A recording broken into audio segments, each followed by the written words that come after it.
Jam dinding menunjukkan pukul 2 pagi, detaknya terdengar seperti palu godam yang memukul kesunyian di ruang tamu yang megah ini. Aku, Alina, masih duduk di sofa kulit impor Italia yang kami beli tahun lalu, atau lebih tepatnya, yang aku pilihkan dan bayar menggunakan hasil dividen perusahaan. Di tanganku, secangkir teh chamomile sudah dingin, sama dinginnya dengan hatiku malam ini. Suara mesin mobil terdengar menderu halus memasuki garasi. Itu Pajero Sport milik suamiku, Damar. Mobil itu adalah hadiah ulang tahunnya 3 bulan lalu, simbol keberhasilan kami, begitu aku selalu menyebutnya. Meski semua orang tahu, otak di balik ekspansi bisnis catering dan properti kami adalah aku. Damar adalah wajahnya, sang eksekutor lapangan yang gagah, tapi akulah yang mengatur strategi di balik layar. Pintu depan terbuka perlahan. Damar masuk dengan langkah mengendap-endap. Wajahnya yang tampan, dengan rahang tegas yang dulu selalu terlihat murung saat pertama kali kami bertemu, kini terlihat berseri-seri. Ada rona merah di pipinya yang bukan karena sengatan matahari. "Mas?" sapaku lembut. Damar terlonjak. Kunci mobil di tangannya hampir terjatuh. "Astaga, Alina, kamu bikin Mas kaget. Kenapa belum tidur?" Aku bangkit, merapikan daster sutraku.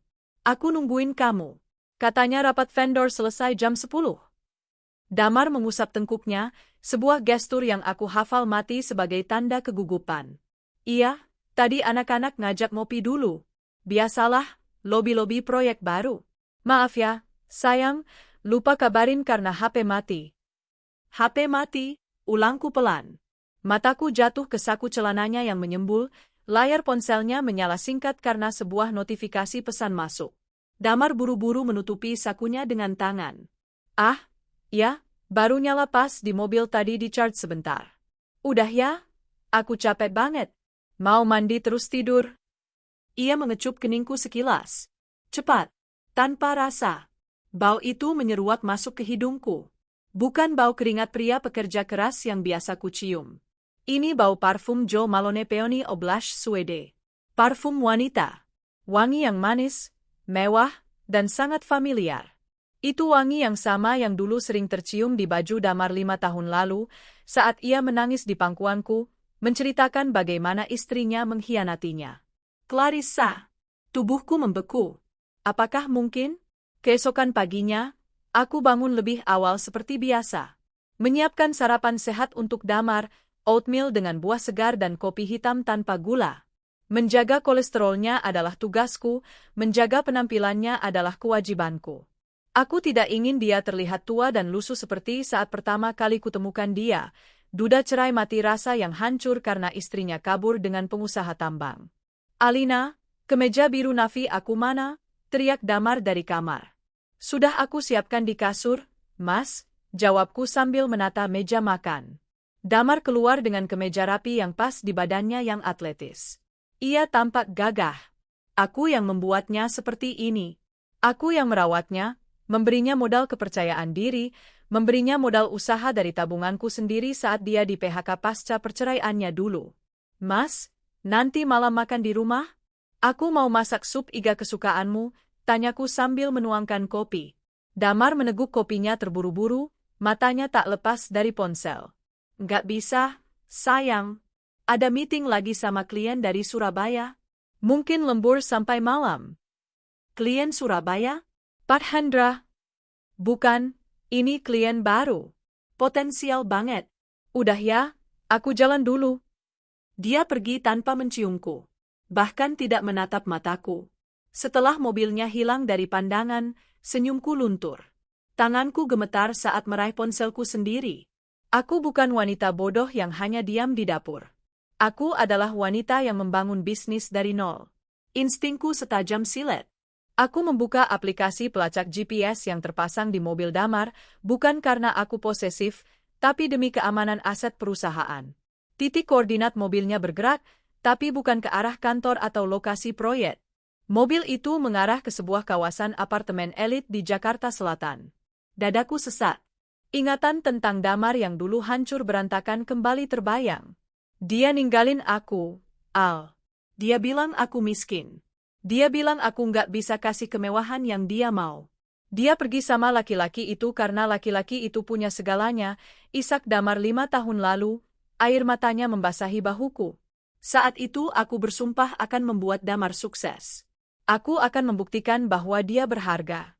Aku tulus mencintainya, menerima masa lalunya yang kelam, menerima traumanya. Aku berusaha menjadi antitesis dari Clarissa. Aku sederhana, aku setia, aku melayani. Tapi manusia memang makhluk yang mudah lupa pada siapa yang memberinya payung saat hujan.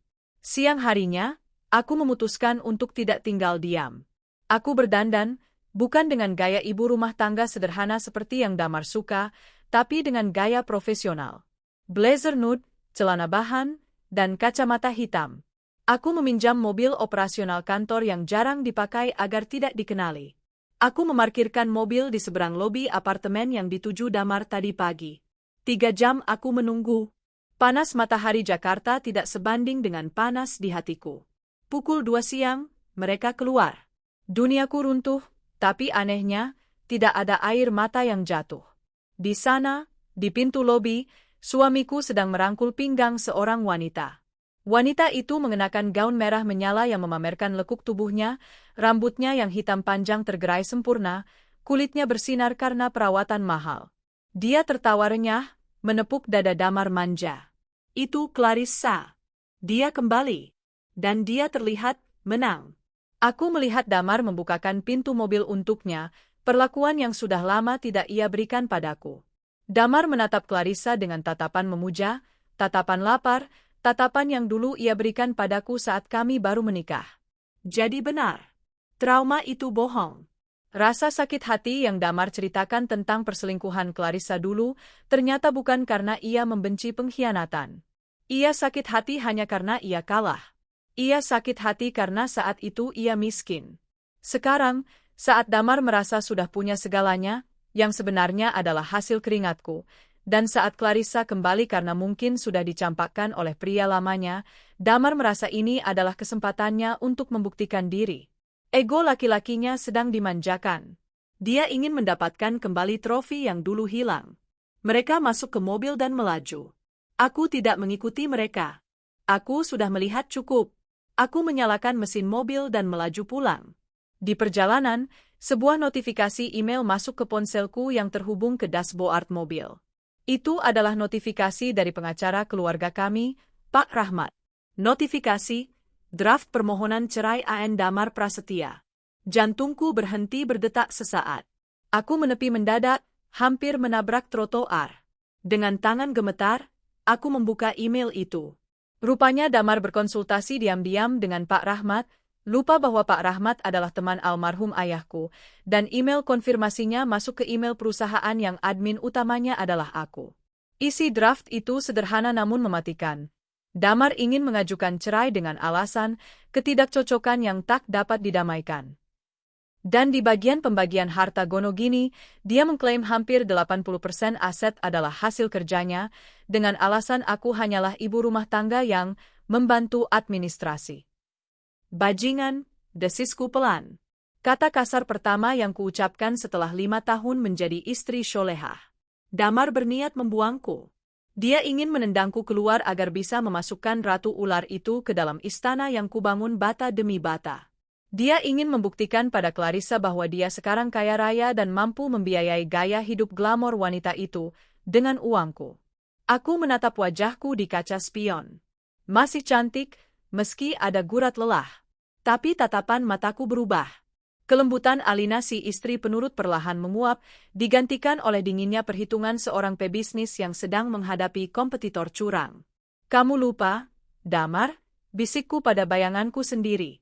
Kamu lupa siapa yang mengajarimu cara berbisnis.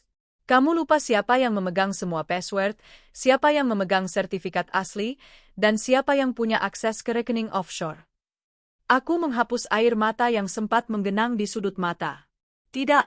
Air mata ini terlalu mahal untuk laki-laki yang tidak tahu diri. Jika dia ingin bermain api dengan masa lalunya, aku tidak akan memadamkannya. Aku justru akan menyiramnya dengan bensin. Biar dia terbakar bersama kebanggaannya, bersama wanita glamor itu. Aku mengambil ponsel, menekan nomor Pak Rahmat. Halo, Pak Rahmat. Saya sudah baca email Bapak yang nyasar ke Damar. Ah, tidak, jangan khawatir. Justru saya ingin Bapak bantu saya. Damar mau main kasar? Kita layani. Tapi sebelum dia mengajukan gugatan itu secara resmi, saya mau semua aset liquid dipindahkan ke rekening yayasan ayah saya. Malam ini juga. Aku menutup telepon. Mobil kembali melaju membelah jalanan Jakarta. Malam ini, aku akan menyambut Damar pulang dengan senyum paling manis yang pernah ia lihat. Aku akan memijat kakinya, mendengarkan kebohongannya tentang klien Surabaya, dan pura-pura bodoh. Aku akan menjadi istri yang sangat baik, sampai pada detik terakhir aku mencabut karpet merah dari bawah kakinya dan membiarkannya jatuh menjadi gelandangan. Perang dimulai, suamiku sayang. Aku memacu mobil operasional kantor itu dengan kecepatan yang tidak wajar. Jakarta sore ini tampak suram, seolah langit ikut berduka atas matinya pernikahanku. Namun, aku tak punya waktu untuk berkabung. Dalam bisnis, emosi adalah liabilitas. Dan saat ini, aku sedang menghadapi akuisisi paksa atas hidupku sendiri. Sesampainya di rumah, aku melakukan sesuatu yang tak pernah kulakukan, aku tidak langsung masuk. Aku berdiri di depan cermin besar di foyer, menatap pantulan diriku. Hapus, bisikku pada diri sendiri. Aku menghapus sisa-sisa kemarahan di wajahku. Aku melemaskan rahangku yang kaku. Aku berlatih tersenyum, senyum Alina yang sabar, Alina yang penurut, Alina yang bodoh. Butuh 3 kali percobaan sampai senyum itu terlihat alami di mataku sendiri. Senyum yang menyembunyikan belati. Aku masuk ke kamar mandi, membersihkan diri secepat kilat. Aku mengganti pakaian kerjaku dengan daster batik rumahan yang agak lusuh. Pakaian yang Damar suka karena membuatnya merasa aku ini hanya ibu rumah tangga yang tidak mengancam egonya. Aku menyemprotkan sedikit wewangian bayi di leherku, bau yang Damar bilang menenangkan. Ironis. Dia mencari ketenangan di rumah, tapi mencari gairah di luar. Pukul 8 malam, suara mobil Damar terdengar. Aku sedang mengaduk sup iga di dapur ketika dia masuk. Wangi sup mengepul memenuhi ruangan, menyamarkan bau busuk pengkhianatan yang mungkin menempel di bajunya. Assalamualaikum, suara Damar terdengar berat.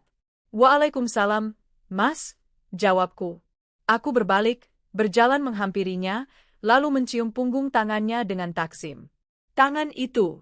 Tangan yang tadi siang melingkar di pinggang Clarissa. Rasanya ingin sekali aku mematahkan jari-jarinya satu persatu. Tapi aku menahannya. Aku justru memijat pelan punggung tangannya. Capek banget ya, Mas? Tanyaku dengan nada prihatin. Damar menghela napas panjang, melepaskan dasinya. Iya, Al. Klien Surabaya itu rewel banget. Minta revisi kontrak berkali-kali. Kepala Mas mau pecah rasanya. Bohong. Ya ampun, kasihan suamiku, ujarku lembut, mengambil tas kerjanya. Ya sudah, kamu mandi air hangat dulu Gih. Aku siapin makan malam. Sup iganya lagi anget-angetnya. Damar menatapku. Ada kilatan rasa bersalah di matanya, tapi hanya sepersekian detik. Kilatan itu segera tertutup oleh rasa lega karena aku tidak curiga. Dia mengusap kepalaku, seperti mengusap kepala anjing peliharaan yang setia. Kamu emang istri terbaik, Al. Aku beruntung punya kamu. Kalimat itu, kalimat yang dulu selalu membuatku melayang, kini terdengar seperti ludah di wajahku. Aku juga beruntung punya kamu, Mas, balasku. Beruntung karena sekarang aku tahu siapa kamu sebenarnya. Makan malam itu berlangsung sunyi. Damar makan dengan lahap, seolah dia tidak baru saja menghabiskan siang di restoran mewah bersama mantan istrinya. Aku duduk di hadapannya, hanya meminum air putih, mengamatinya. Aku melihat jam tangan baru melingkar di pergelangan tangannya. Tag Heuer Carrera. Harganya sekitar 60 juta. Itu bukan jam yang dia pakai tadi pagi. Jam baru, Mas? Tanyaku polos. Damar tersedak kuah supnya. Dia buru-buru meraih gelas air. Oh, ini? Iya. Tadi Pak Hendra, maksudku klien baru itu, dia kasih ini sebagai tanda jadi proyek. Katanya biar kerjasama lancar. Hadiah klien. Alasan klasik. Padahal aku tahu, rekening perusahaan tidak mencatat adanya proyek baru yang masuk hari ini. Dan aku yakin, Itu hadiah dari Clarissa, atau lebih tepatnya, Clarissa yang memilihkan, dan Damar yang membayar tagihannya. Bagus banget, Mas. Kelihatan mewah, pujiku. Cocok sama kamu yang sekarang makin sukses. Damar tersenyum bangga, memutar-mutar pergelangan tangannya. Iya dong, Al. Suami kamu kan sekarang bukan Damar yang dulu lagi. Aku harus tampil berkelas. Bukan Damar yang dulu. Benar. Damar yang dulu adalah pria sederhana yang tahu diri. Damar yang sekarang adalah pria arogan yang lupa daratan. Keesokan harinya, begitu Damar berangkat kerja, aku langsung memacu mobilku ke kantor Pak Rahmat di kawasan Sudirman. Pak Rahmat, pengacara senior yang sudah seperti paman bagiku, menyambutku dengan wajah tegang. Di mejanya, tergeletak berkas yang ia kirimkan via email kemarin. Alina, suaranya berat. Maafkan saya. Staf administrasi baru saya ceroboh. Dia mengirim draft itu ke email yang terdaftar di sistem lama, email perusahaan kalian, bukan email pribadi Damar. Aku duduk dengan tenang, meletakkan tas tanganku di meja. Tidak apa-apa, Om. Justru saya berterima kasih sama staf itu. Kalau bukan karena dia, saya mungkin baru tahu kalau saya mau dibuang saat surat panggilan pengadilan datang. Pak Rahmat menghela napas. Damar datang kemarin sore. Dia berubah banyak, Al. Dia bicara soal harta gono gini dengan sangat agresif. Dia bilang kamu tidak punya kontribusi finansial yang nyata. Aku tertawa kecil. Tawa yang kering. Tidak punya kontribusi? Om Rahmat tahu siapa yang menyuntikkan modal awal saat dia di PHK? Uang warisan ayah. Om tahu siapa yang melobi izin catering ke kementerian? Saya. Om tahu siapa yang membeli tanah di Cikarang yang sekarang jadi gudang utama itu? Itu atas nama saya, Om. Tapi Damar pikir itu aset PT karena saya pakai nama perusahaan untuk operasional. Itu masalahnya, Al, potong Pak Rahmat. Secara hukum, karena tidak ada perjanjian pranikah, semua yang didapat selama pernikahan adalah harta bersama. Dan karena Damar adalah direktur utama di atas kertas, posisinya kuat untuk mengklaim bahwa dia yang bekerja. Aku mengeluarkan sebuah flash disk dari tasku dan meletakkannya di hadapan Pak Rahmat. Di situ ada bukti aliran dana, Om. Dari rekening pribadi saya ke rekening PT, bukti chat negosiasi saya dengan vendor. Dan yang paling penting, rekaman suara Damar 5 tahun lalu saat dia meminjam uang pada saya dan berjanji di depan notaris Haryo, teman Om juga, bahwa modal itu adalah utang perusahaan pada saya pribadi. Mata Pak Rahmat membelalak. Kamu menyimpan surat pengakuan utang itu. Saya cinta dia, Om. Tapi ayah saya mengajarkan untuk selalu punya payung sebelum hujan. Saya tidak pernah menggunakannya karena saya percaya dia. Tapi sekarang... Suaraku tercekat, sekarang badai sudah datang. Pak Rahmat mengangguk, menatapku dengan hormat. Baik, apa rencana kamu? Alihkan semuanya, kataku tegas. Saya punya surat kuasa penuh untuk mengelola keuangan perusahaan yang Damar tanda tangani tahun lalu saat dia sakit tipes parah. Surat itu belum dicabut. Gunakan itu. Pindahkan dana cair ke rekening yayasan ayah sebagai sumbangan CSR atau investasi jangka panjang. Kosongkan rekening operasional, sisakan hanya cukup untuk gaji karyawan bulan ini. Itu berisiko, Al. Damar bisa menuntut penggelapan. Tidak kalau itu tercatat sebagai keputusan direksi yang sah. Saya wakil direktur, Om. Dan di anggaran dasar perusahaan, saya punya wewenang itu. Lakukan hari ini. Sebelum dia mendaftarkan gugatan cerai. Pak Rahmat menatapku lama, lalu mengangguk. Baik, saya akan siapkan dokumennya sekarang. Kamu tanda tangan, dan dana akan berpindah dalam 24 jam. Satu lagi, Om, tambahnya, jangan sampai Damar tahu saya sudah tahu. Biarkan dia berpikir dia yang memegang kendali. Biarkan dia merasa menang. Setelah urusan legal selesai, aku tidak langsung pulang. Aku mampir ke sebuah kafe kecil, membuka laptopku. Waktunya menjadi detektif. Aku tidak butuh jasa detektif swasta mahal. Aku tahu cara kerja jejak digital. Clarissa Wijaya. Nama itu aku ketik di kolom pencarian. Instagramnya penuh dengan foto liburan, Paris, Milan, Maldives. Tapi aku perhatikan tanggal postingannya. Foto-foto mewah itu berhenti diunggah 3 bulan lalu.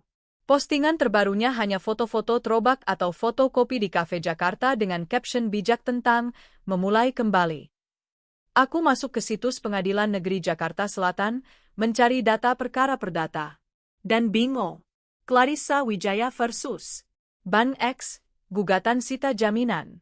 Clarissa Wijaya versus leasing mobil mewah.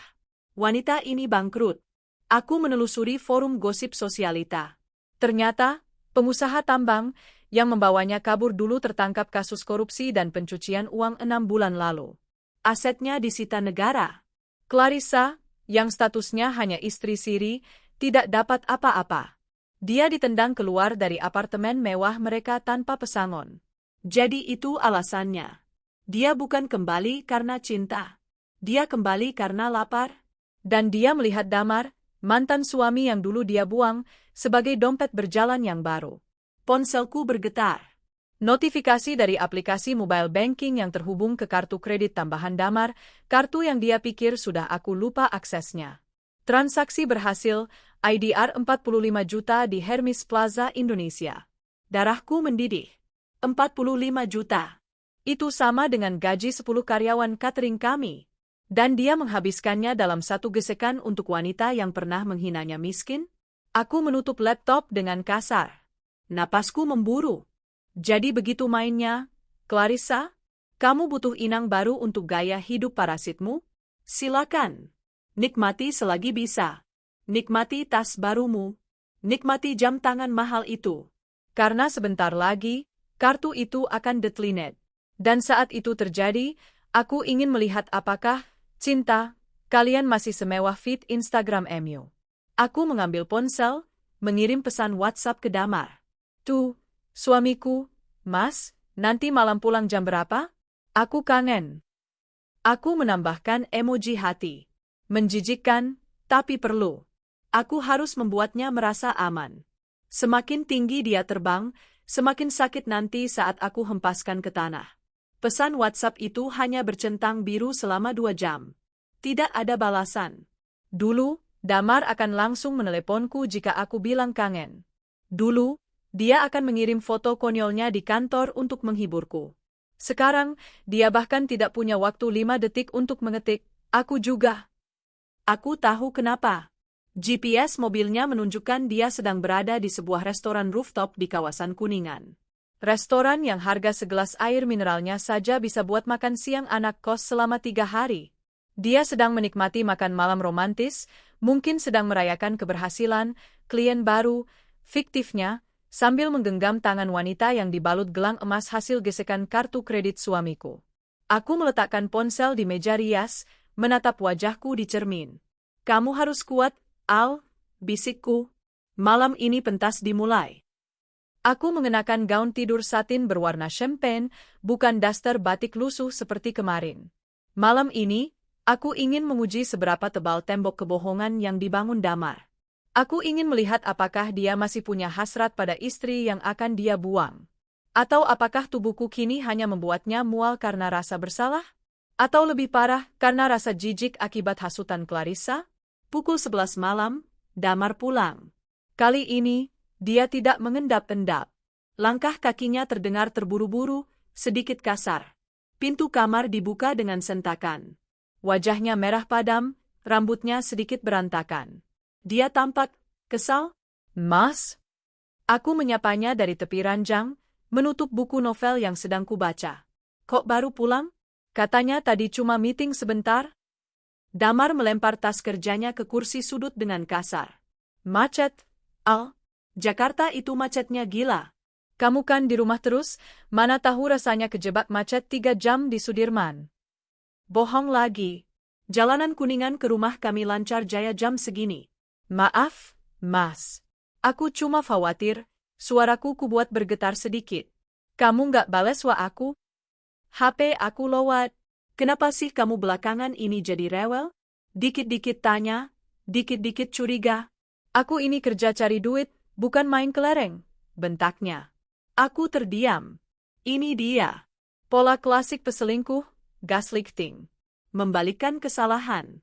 Dia yang salah karena selingkuh, tapi dia membuat seolah-olah aku yang salah karena terlalu posesif. Dia menciptakan pertengkaran agar punya alasan untuk marah, untuk menjauh, untuk tidur memunggungiku.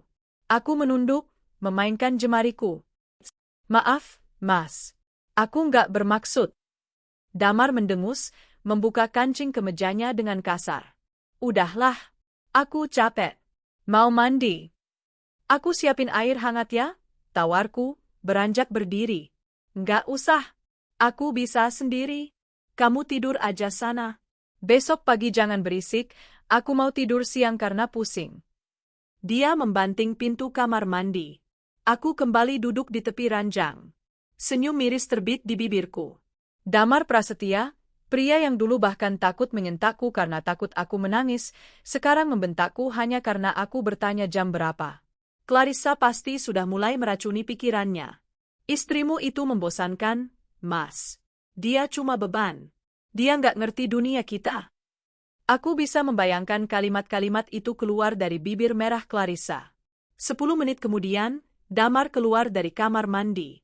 Dia sudah memakai piyama, tapi aroma parfum Clarissa masih samar tercium di balik aroma sabun mandinya. Mungkin karena pelukan mereka terlalu erat tadi. Dia naik ke ranjang, memunggungiku, dan menarik selimut sampai ke kepala. Matikan lampunya, Al. Silau. Aku mematikan lampu tidur. Kamar menjadi gelap gulita. Selamat tidur, Mas, bisikku. Hening. Tidak ada jawaban. Hanya dengkuran halus yang terdengar beberapa menit kemudian. Aku berbaring menatap langit-langit kamar yang gelap. Air mata menetes dari sudut mataku, membasahi bantal. Bukan, ini bukan air mata sedih. Ini air mata marah yang terkekang. Pagi harinya, drama berlanjut. Aku bangun pukul 5, seperti biasa. Tapi kali ini, aku sengaja membuat kesalahan. Aku memasak nasi goreng kesukaan Damar, tapi aku sengaja menambahkan garam sedikit lebih banyak dari biasanya. Tidak sampai asin sekali, tapi cukup untuk membuat lidah PK merasa terganggu. Aku juga sengaja membiarkan satu tumpukan majalah bisnis Damar sedikit berantakan di meja ruang tengah. Damar bangun pukul 7 dengan wajah masam. Dia duduk di meja makan tanpa menyapaku. Dia menyendot nasi goreng itu, mengunyahnya, dan prang, sendok dibanting ke piring. Asin banget, teriaknya. Kamu mau bikin aku darah tinggi, hah? Aku pura-pura kaget, menjatuhkan lap dapur yang sedang kupegang. Masa sih, Mas? Perasaan takarannya sama kayak biasa? Sama apanya? Ini gila asinnya. Kamu niat masak enggak sih? Atau kamu sengaja karena masih kesel aku pulang malam? Damar berdiri, mendorong kursi ke belakang dengan kasar. Ya Mas, demi Allah enggak. Mungkin lidahku lagi enggak enak. Aku mendekat, mencoba meraih lengannya. Damar menepis tanganku. Udahlah, selera makan aku hilang. Rumah juga berantakan gini, majalah di mana-mana.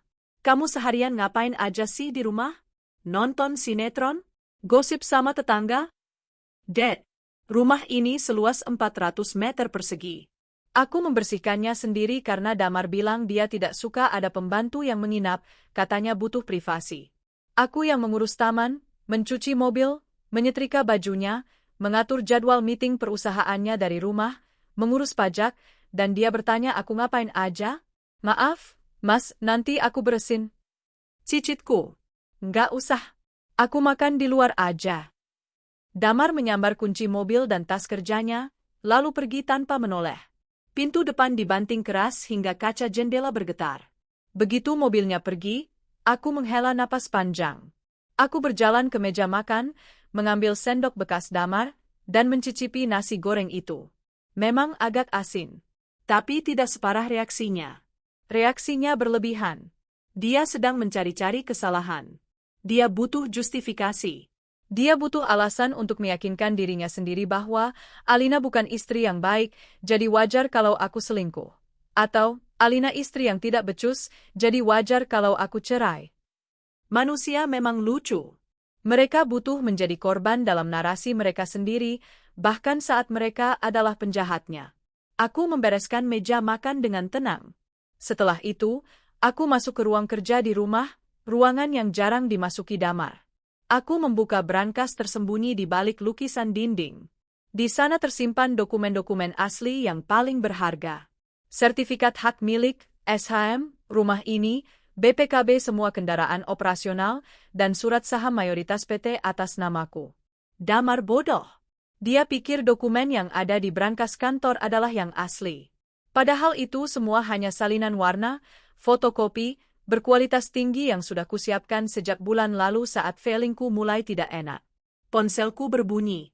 Telepon dari resepsionis kantor, Sinta. Halo, Bu Alina, suara Sinta terdengar ragu. Maaf ganggu pagi-pagi. Pak Damar baru saja datang ke kantor. Iya, Sin. Terus? Pak Damar datang sama seorang wanita, Bu. Cantik banget, rambut panjang. Pak Damar ngenalin dia ke staf sebagai konsultan branding baru perusahaan. Namanya Bu Clarissa. Tanganku mencengkeram gagang telepon erat-erat. Berani sekali dia membawa selingkuhannya ke kantor yang kubangun, memperkenalkannya sebagai konsultan. Oh, begitu, jawabku sedatar mungkin. Enggak apa-apa, Sin. Mungkin memang ada proyek baru. Layani saja dengan baik. Tapi Bu, mereka langsung masuk ke ruangan Ibu. Maksud saya, ruangan wakil direktur. Pak Damar minta OB untuk bersihin barang-barang Ibu di sana, katanya mau dipakai Bu Clarissa sementara. Duniaku serasa berputar. Ruangan itu, di meja kerjanya ada foto almarhum ayahku. Di sana tempat aku menghabiskan ribuan jam lembur demi membesarkan perusahaan ini. Dan dia memberikannya pada pelakor itu begitu saja? Bu Alina, panggil Sinta cemas. Saya dengar, Sin, suaraku dingin, setajam es. Biarkan saja. Masukkan barang-barang saya ke kardus dengan rapi. Jangan ada yang rusak. Nanti sore sopir yayasan akan ambil. Baik, Bu. Aku mematikan telepon. Kemarahan yang tadi pagi sudah kuredam, kini kembali meledak. Tapi kali ini, tidak meledak keluar. Ledakan itu terjadi di dalam, implosi, memadatkan tekadku menjadi berlian yang keras. Jadi kamu mau perang terbuka, Damar? Kamu mau mengganti posisiku di kantor juga? Baiklah. Aku mengambil laptopku. Aku membuka sistem HRD perusahaan yang berbasis cloud. Sebagai super admin, aku punya akses mutlak. Aku mencari data karyawan baru. Belum ada input data untuk Clarissa. Tentu saja, Damar pasti mau menggajinya lewat dana taktis atau uang kas kecil agar tidak terlacak pajak. Aku beralih ke menu vendor a supplier.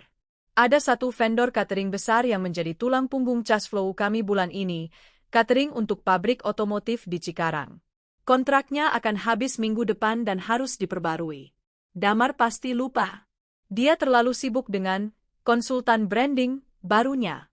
Aku mengambil ponsel, menelepon Pak Broto, manajer HRD pabrik otomotif itu. Dia teman baik ayahku. Halo, Pak Broto. Apa kabar? Sapaku ramah. Nak Alina. Kabar baik. Tumben telepon. Begini, Pak.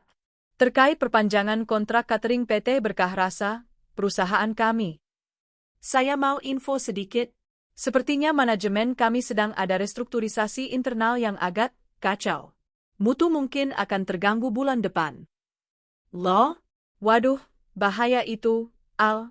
Padahal direksi kami cocok banget sama masakan kalian. Terus gimana?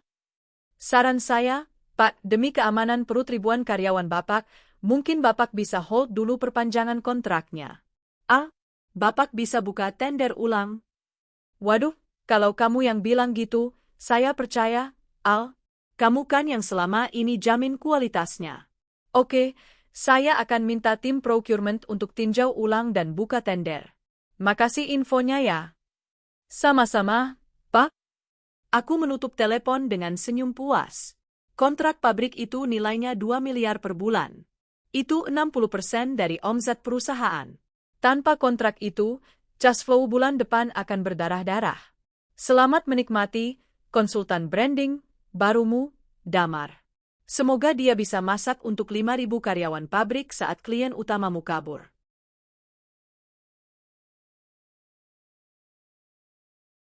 Sore harinya, aku mendapat kabar dari sopir yayasan bahwa kardus barangku sudah diambil.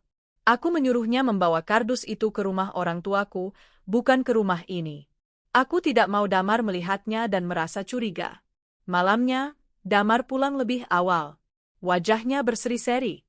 Jelas sekali dia habis bersenang-senang di kantor dengan mainan barunya. Al, masakin mie instan dong. Lapar, perintahnya sambil melonggarkan dasi, duduk di sofa sambil menyalakan TV. Tidak ada lagi bentakan soal asin. Mungkin moodnya sedang bagus. Siap, bos, jawabku patuh. Aku membawakannya semangkuk mie instan dengan telur setengah matang, persis seperti yang dia suka. Aku meletakkannya di meja. Mas, panggilku pelan, duduk di sampingnya. Dia sibuk menyeruput kuah mie. Tadi Sinta bilang, ada konsultan baru ya di kantor? Siapa namanya? Clarissa. Damar tersedak hebat. Kuah panas muncrat ke kemejanya. Wajahnya pucat pasi saat menoleh padaku. Matanya membulat sempurna, mencari tanda-tanda kemarahan di wajahku. Tapi dia tidak menemukannya. Dia hanya menemukan wajah Alina yang polos, bodoh, dan tersenyum manis. Topeng kacaku merekat sempurna. Sinta cerita, katanya orangnya cantik dan pinter banget, lanjutku dengan nada kagum yang dibuat-buat. Bagus deh, Mas. Biar kamu ada yang bantuin mikir strategi. Aku kan cuma ibu rumah tangga, nggak ngerti apa-apa soal branding. Damar menelan ludah, berusaha menetralkan degup jantungnya. Dia tertawa canggung. Haha, iya. Sinta itu ember banget ya mulutnya. Iya, namanya Clarissa. Profesional kok. Dulu teman kuliah aku.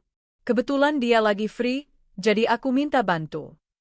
Oh, temen kuliah? Aku mengangguk-angguk. Kenalin dong kapan-kapan, Mas. Siapa tahu aku bisa belajar jadi wanita karir kayak dia. Biar kamu nggak malu punya istri kayak aku. Damar meletakkan mangkuknya. Dia menatapku aneh. Mungkin dia bingung, apakah aku benar-benar sebodoh itu atau aku sedang menyindirnya? Tapi melihat mata bulatku yang tampak tulus, dia memilih percaya pada opsi pertama. Nggak usah, Al. Dia sibuk. Kamu di rumah aja, urus rumah. Itu kodrat kamu dan aku suka kamu yang begini, katanya cepat, lalu kembali fokus ke TV, menghindari tatapanku.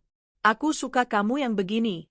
Artinya, aku suka kamu yang bodoh, penurut, dan tidak banyak tanya, supaya aku bisa selingkuh dengan tenang. Iya, Mas, jawabku lembut. Tanganku terulur, membersihkan noda kuah di kemejanya dengan tisu. Di dalam hati, aku menghitung mundur. 1 minggu lagi. 1 minggu lagi kontrak pabrik itu putus. 1 minggu lagi tagihan vendor bahan baku jatuh tempo. Dan saat itu terjadi, rekening perusahaan yang sudah kukosongkan isinya tak akan cukup untuk membayar sewa gedung yang jatuh tempo bulan depan. Nikmatilah mie instanmu, sayang. Karena sebentar lagi, mungkin cuma itu yang bisa kamu makan. Keesokan harinya, aku memulai operasi senyap. Damar pergi ke kantor dengan semangat berapi-api, mungkin karena tahu Clarissa menunggunya di sana. Begitu mobilnya hilang dari pandangan, aku berubah. Aku mengenakan pakaian paling necis yang kumiliki, setelan blazer putih gading dan celana kulot senada. Aku memulas lipstik merah marun, warna yang jarang kupakai di depan Damar karena dia bilang terlalu intimidasi. Hari ini, aku butuh intimidasi itu. Tujuanku pertama adalah bank. Sebagai nasabah prioritas, aku langsung digiring ke ruang VIP yang sejuk dan wangi aromaterapi. Manajer bank, Pak David, menyambutku dengan senyum lebar. Selamat pagi, Bu Alina.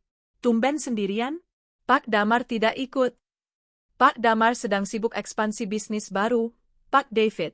Biasa, proyek besar, jawabku santai sambil menyesap teh hangat yang disajikan. Justru karena itu saya di sini. Sesuai arahan Bapak Direktur Utama di rumah tadi pagi, kami perlu melakukan restrukturisasi portofolio investasi. Oh, tentu, Bu. Apa yang bisa kami bantu? Saya ingin mencairkan deposito seri A dan seri B yang jatuh temponya bulan depan, penaltinya dipotong saja tidak apa-apa. Dan pindahkan seluruh saldo dari rekening gabungan investasi ke rekening Yayasan Keluarga Wijaya. Pak David tertegun sejenak, melihat layar komputernya. Maaf, Bu. Ini jumlahnya sangat besar. Hampir 80% dari likuiditas tunai pribadi Bapak dan Ibu. Apakah Ibu yakin? Biasanya Pak Damar menelepon saya dulu. Aku tertawa kecil, mengeluarkan sebuah map dari tasku. Pak David, Bapak tahu kan siapa yang memegang kuasa finansial penuh di keluarga ini sejak Pak Damar sakit tifus tahun lalu? Ini surat kuasanya, masih berlaku karena belum ada pencabutan resmi. Aku menyodorkan dokumen notaris yang sah. Damar memang pernah menandatangani surat itu saat dia terbaring lemah di rumah sakit dan panik karena bisnis tak ada yang mengurus. Dia terlalu malas untuk mencabutnya setelah sembuh karena dia pikir, Alina kan istri yang baik, dia nggak bakal macam-macam. Kepercayaan adalah pedang bermata dua, Damar. Dan hari ini, kau menusuk dirimu sendiri. Pak David memeriksa dokumen itu, lalu mengangguk. Baik, Bu. Dokumennya sah. Saya akan proses pemindahannya sekarang. Mungkin butuh waktu 1-2 jam untuk clearing. Silakan, Pak. Saya tunggu. Sambil menunggu uang itu berpindah tempat ke rekening ayahku yang aman dari jangkauan Gonogini, aku mengirim pesan pada adikku, Bima, yang bekerja sebagai pengacara muda. Bim, transferan dana abadi keluarga Otwo. Jangan lupa dibuatkan akta hibah dari aku ke yayasannya. Tanggalnya dimundurkan seminggu kalau bisa, biar aman dari audit perceraian. Bima, siap, Kak. Aman. Kakak hati-hati ya. 1 jam kemudian, notifikasi transfer berhasil masuk. 5 miliar rupiah. Uang tabungan kami selama 5 tahun, hasil keringatku mengelola catering, kini aman. Rekening gabungan kami kini hanya menyisakan 50 juta rupiah. Cukup untuk bayar listrik dan gaji pembantu, tapi tidak cukup untuk membelikan tas Hermes baru buat Clarissa. Selesai dari bank, aku meluncur ke kantor notaris. Notaris Haryo adalah teman lama almarhum ayahku. Dia menatapku iba saat aku menceritakan situasinya secara singkat, tanpa drama air mata, hanya fakta hukum. Kamu yakin mau membalik nama ruko di Tebet dan tanah di Bogor ini ke nama adikmu, Al? Tanya Om Haryo. Ini aset besar. Yakin, Om. Itu dibeli pakai uang warisan ibu, Om tahu itu. Damar cuma numpang nama di sertifikat karena waktu itu urusan pajak progresif saya sudah mentok. Saya punya bukti transfer pembeliannya. Dan saya punya surat kuasa jual yang Damar tanda tangani waktu dia butuh suntikan modal tahun lalu. Lagi-lagi, kemalasan Damar membaca dokumen menjadi senjataku. Waktu itu dia menandatangani tumpukan berkas pinjaman tanpa membacanya satu persatu. Di antara tumpukan itu, terselip surat kuasa menjual aset-aset tersebut yang kusiapkan sebagai jaminan, tak tertulis, untuk diriku sendiri. Baiklah, karena surat kuasanya mutlak dan tidak dapat ditarik kembali, saya bisa proses AJB, akta jual beli-nya hari ini juga. Anggap saja kamu menjualnya ke adikmu, kata Om Haryo. Terima kasih, Om. Siang itu, di atas kertas, aku sudah miskin. Aset-aset produktif sudah berpindah tangan ke keluargaku. Yang tersisa atas namaku dan Damar hanyalah rumah tinggal yang kami tempati, mobil Pajero yang masih nyicil, dan perusahaan yang sebentar lagi akan kolapse. Silakan rebutan, harta Gonogini, itu nanti, Mas. Rebutanlah utang dan perusahaan kosong. Sementara itu, di kantor, Damar sedang pusing. Aku bisa membayangkannya. Jam 2 siang, manajer keuangan, Pak Santo, pasti sudah mengetuk pintu ruangannya dengan wajah pucat. Benar saja. Ponselku bergetar. Damar menelepon. Aku membiarkannya berdering 3 kali sebelum mengangkatnya dengan suara serak, seolah baru bangun tidur. Halo, Mas? Alina, Kamu di mana? Suara Damar terdengar panik, bercampur marah. Orang bank bilang ada penarikan dana besar-besaran dari rekening deposito kita. Kamu yang tarik? Hah? aku pura-pura bingung. Maksudnya gimana, Mas? Jangan pura-pura bego. Pak David bilang kamu datang ke bank tadi pagi. Kamu ambil 5 miliar. Buat apa duit segitu, Al? Kamu mau kabur?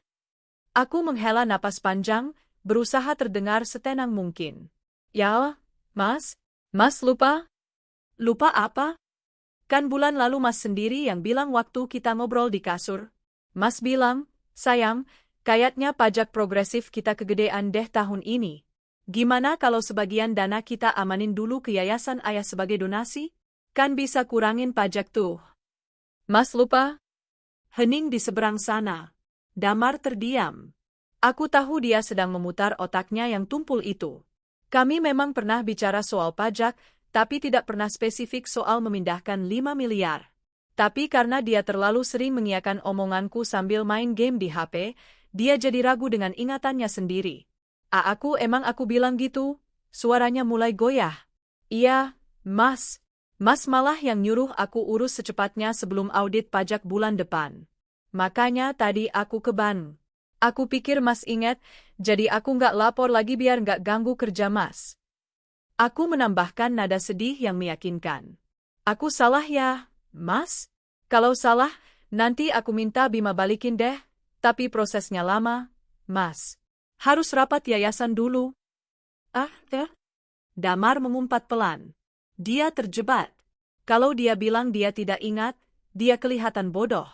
Kalau dia minta uangnya balik sekarang, dia harus mengakui kalau dia butuh uang itu, yang artinya mengakui dia boros atau perusahaan sedang butuh duit. Dan yang paling penting, dia tidak bisa marah padaku karena aku melakukan itu dengan dalih, perintah suami, dan penghematan pajak. Ya udah, bentaknya frustrasi. Lain kali ngomong dong kalau mau eksekusi. Bikin kaget aja. Itu bagian keuangan lagi butuh cash flow buat operasional. Loh, bukannya cash flow aman dari pembayaran klien pabrik, Mas? Pancingku. Iya aman. Cuma, sudahlah. Kamu di rumah aja, jangan kemana-mana lagi. Klik. Telepon ditutup. Aku tersenyum puas. Skakmat. Damar tidak akan berani minta uang itu kembali secara paksa karena dia takut ketahuan kalau dia sedang butuh uang tunai untuk membiayai proyek-proyek fiktif Clarissa. Dia akan mencoba menutupi lubang cash flow itu dengan cara lain. Mungkin pinjaman bank? Atau pinjaman online? Malamnya, Damar pulang dengan wajah kusut. Clarissa tidak bersamanya, mungkin dia suruh pulang naik taksi karena Damar sedang bad mood. Mas, mau dipijitin? Tawarku saat dia duduk di sofa, memijat pelipisnya. Nggak usah, tolaknya kasar. Kepalaku pusing. Banyak masalah di kantor. Masalah apa, Mas? Cerita dong, siapa tahu aku bisa bantu. Dulu kan aku sering kasih masukan. Damar menatapku tajam. Tatapan meremehkan. Kamu tahu apa sih, Al? Kamu itu cuma ngerti bumbu dapur sama harga cabai. Urusan perusahaan sekarang itu kompleks. Ada strategi branding, ada positioning pasar, hal-hal yang gak bakal nyampe di otak kamu. Sakit, tapi aku menelannya. Iya sih, Mas. Clarissa pasti lebih ngerti ya, ujarku polos. Mendengar nama Clarissa disebut, Damar sedikit tersentak. Iya, untung ada dia. Dia punya banyak koneksi. Tadi dia kenalin aku ke investor potensial. Investor potensial. Istilah halus untuk teman nongkrong Clarissa yang mungkin juga penipu. Syukur deh kalau gitu. Oh ya, Mas, tadi orang kartu kredit telepon ke rumah, kataku hati-hati sambil meletakkan segelas air putih di meja. Wajah Damar menegang. Ngapain mereka telepon? Katanya pembayaran bulan ini gagal autodebit karena saldo rekening utama kurang. Terus ada transaksi besar yang ditolak di toko perhiasan. Tiffany aku ya kalau nggak salah? 30 juta? Aku menatapnya lurus. Wajah Damar memerah padam. Dia tertangkap basah. Dia mencoba membelikan perhiasan untuk Clarissa pakai kartu kredit, tapi limitnya sudah habis dan saldo rekening utamanya kosong melompong gara-gara ulahku tadi pagi. Itu buat beli kado ulang tahun Mama, elaknya panik. Lusa kan Mama ulang tahun. Aku tersenyum dalam hati. Mertuaku, ibunya Damar, ulang tahunnya bulan depan. Dan beliau benci perhiasan modern, lebih suka emas batangan. Oh, buat Mama, mulia banget hati kamu, Mas. Tapi sayang ya saldonya kosong. Mungkin Tuhan belum ngizinin Mas beli kado mahal-mahal, disuruh hemat dulu kali, sindirku halus. Damar mendengus kesal, berdiri dan berjalan ke kamar. Berisik kamu. Urusin aja dapur. Malam itu, aku tidur dengan nyenyak. Sementara di sampingku, Damar gelisah sepanjang malam. Aku bisa mendengar dia bolak-balik mengecek saldo m-banking di ponselnya, berharap ada keajaiban angka 0 bertambah di sana. Tidak akan ada keajaiban, Mas. Yang ada hanya azab. Besok adalah hari Jumat, hari di mana tagihan vendor catering jatuh tempo. Dan aku tahu persis, di laci meja kerjanya yang sekarang diduduki Clarissa, ada tumpukan tagihan supplier ayam dan sayur senilai total 150 juta yang harus dibayar besok kalau tidak mau pasokan diputus. Dan saldo perusahaan saat ini cuma ada 20 juta. Selamat memutar otak, Tuan Direktur dan Ibu Konsultan Branding. Mari kita lihat apakah strategi positioning kalian bisa dipakai untuk membayar tukang sayur. Hari Jumat yang ditunggu-tunggu pun tiba. Hari yang seharusnya menjadi hari pembayaran bagi para vendor, berubah menjadi hari kepanikan nasional di kantor PT Berkah Rasa. Aku tidak perlu berada di sana untuk melihat kekacauannya. Ponselku yang sengaja kuaktifkan mode, jangan ganggu, terus berkedip.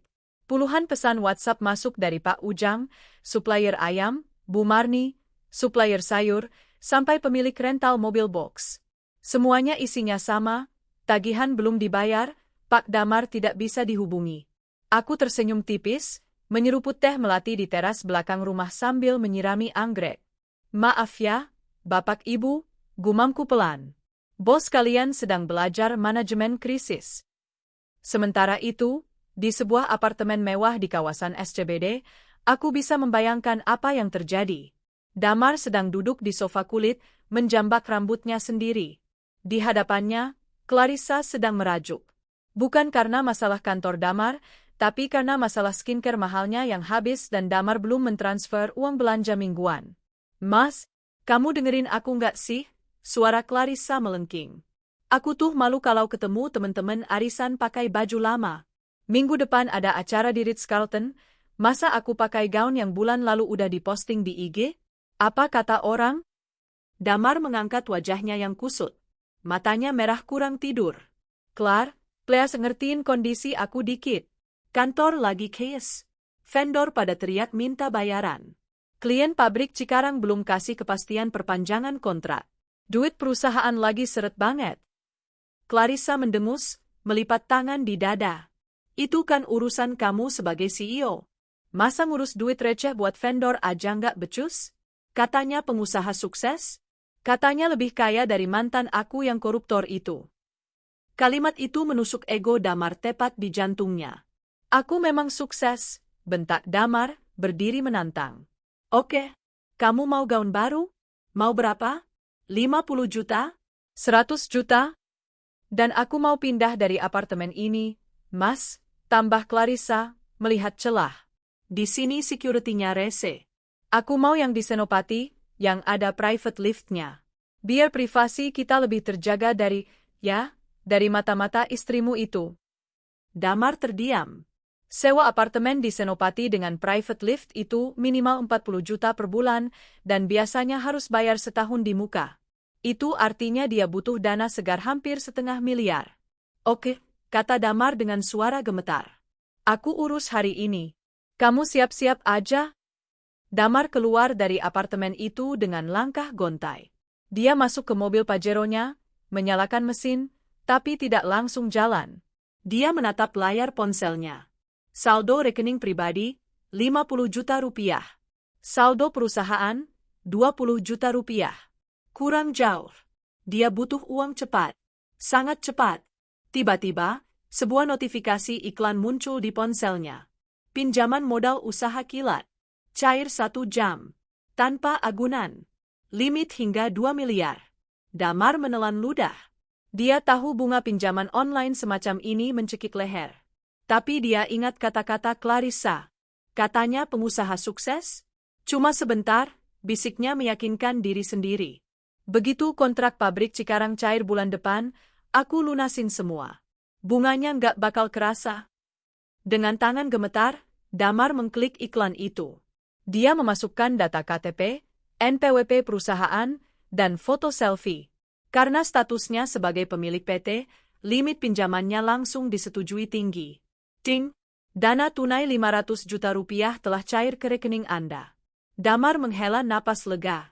Dia merasa seperti baru saja mendapatkan nyawa tambahan dalam game.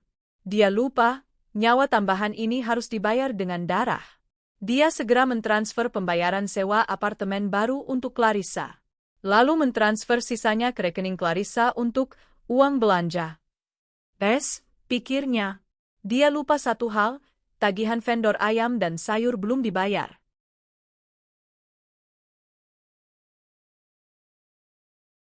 Malam harinya, Damar pulang ke rumah dengan wajah yang berusaha dibuat ceria. Dia membawa sekotak martabak manis kesukaanku. Alina, sayang, Mas pulang, serunya. Aku menyambutnya di ruang tengah.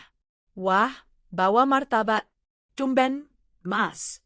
Katanya lagi diet kolesterol. Sekali-kali enggak apa-apalah, merayakan kesuksesan, ujarnya sombong, meletakkan martabak di meja.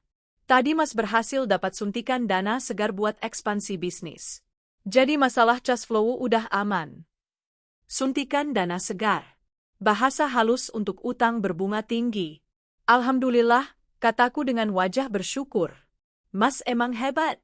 Aku sempet khawatir lo tadi siang Pak Ujang telepon aku, katanya marah-marah belum dibayar. Wajah Damar berubah tegang sejenak. Pak Ujang? Ah, dia emang gak sabaran.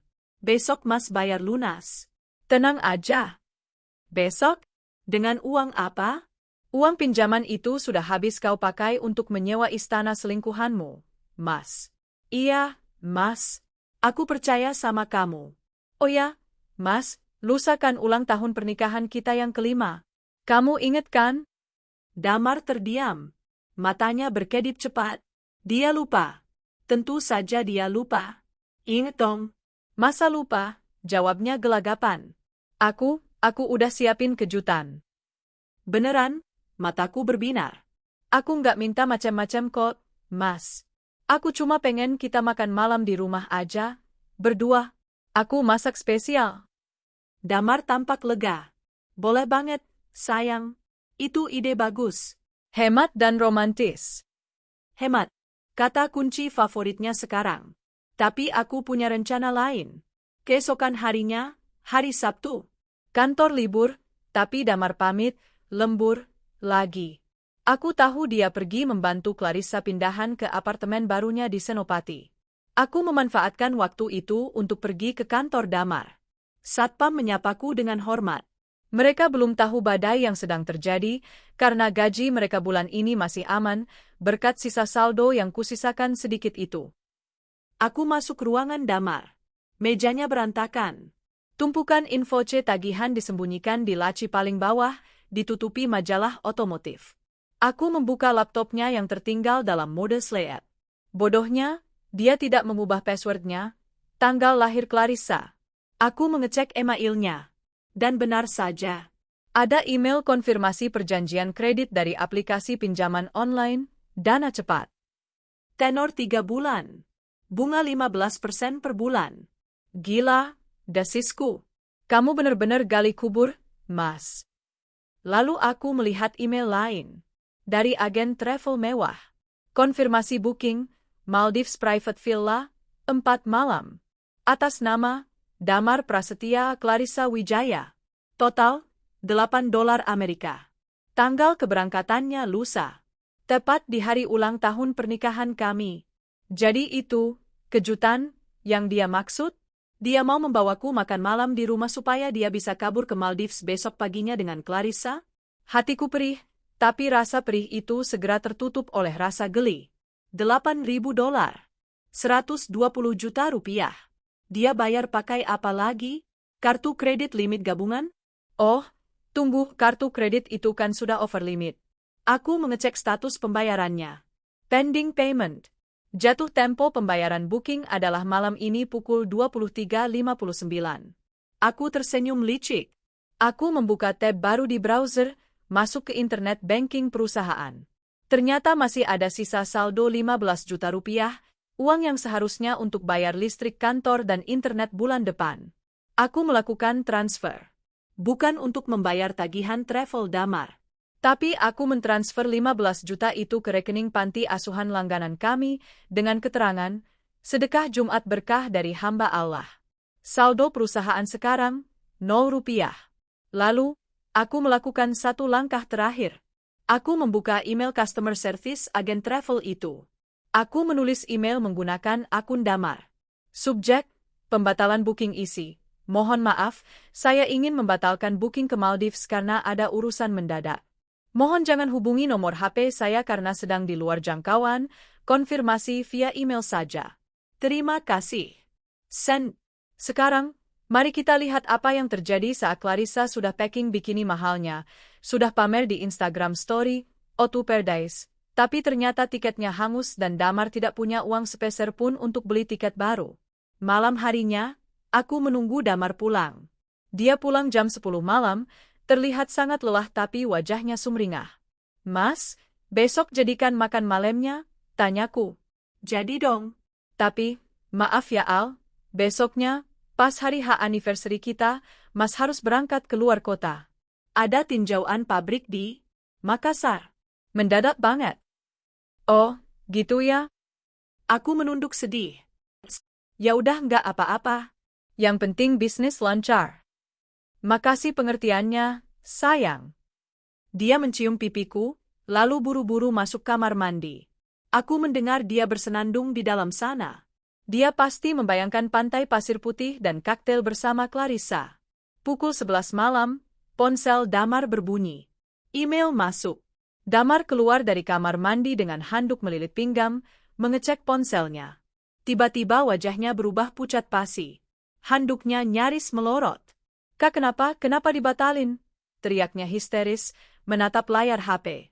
Kenapa, Mas? Tanyaku kaget.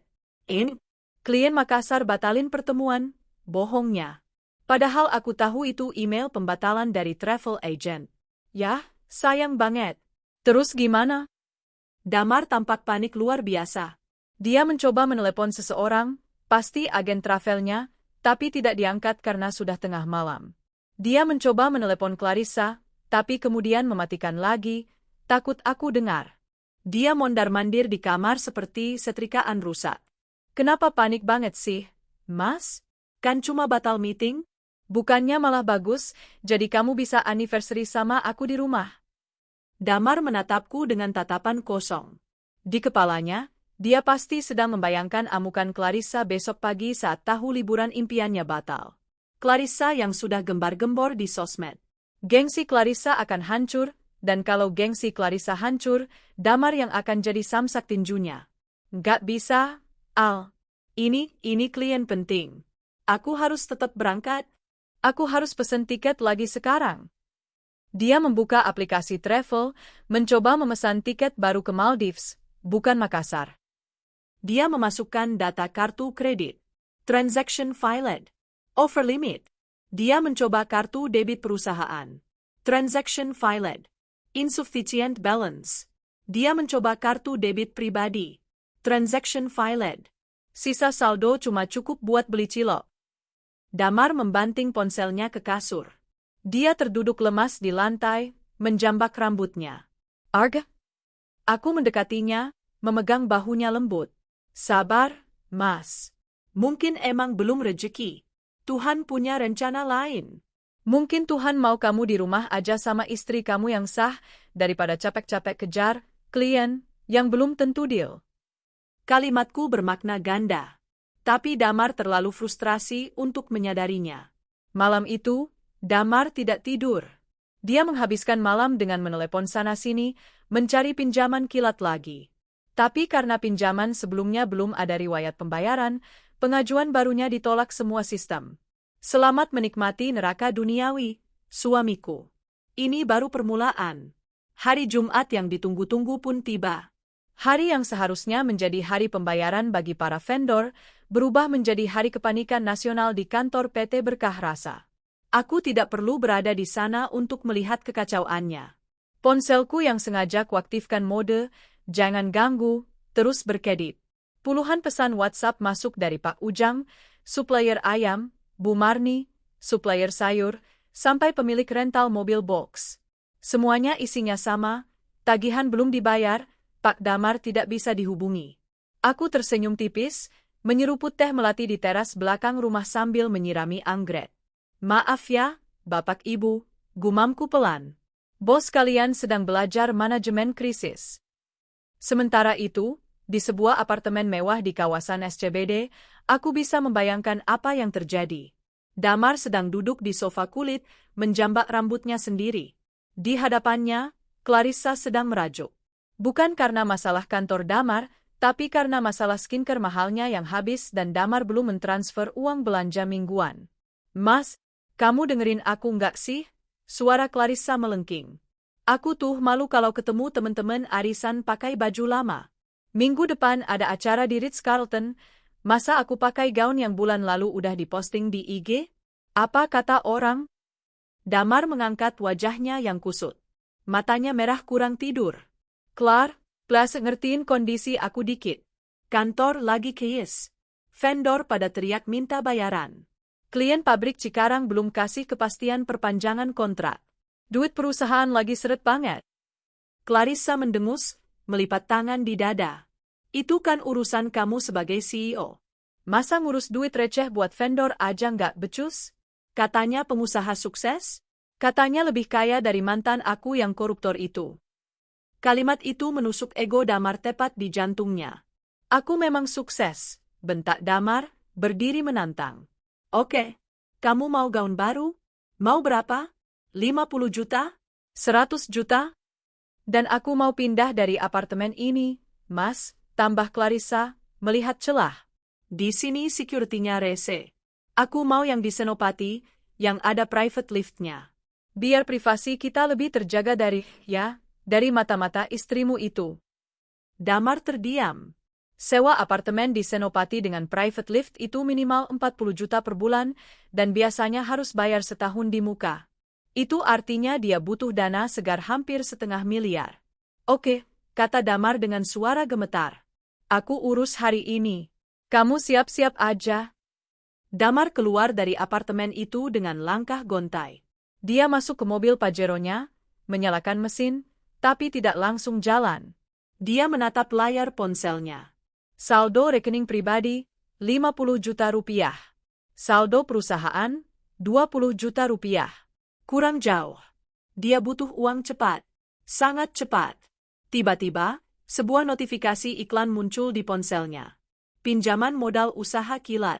Cair 1 jam. Tanpa agunan. Limit hingga 2 miliar. Damar menelan ludah. Dia tahu bunga pinjaman online semacam ini mencekik leher. Tapi dia ingat kata-kata Clarissa. Katanya pengusaha sukses? Cuma sebentar, bisiknya meyakinkan diri sendiri.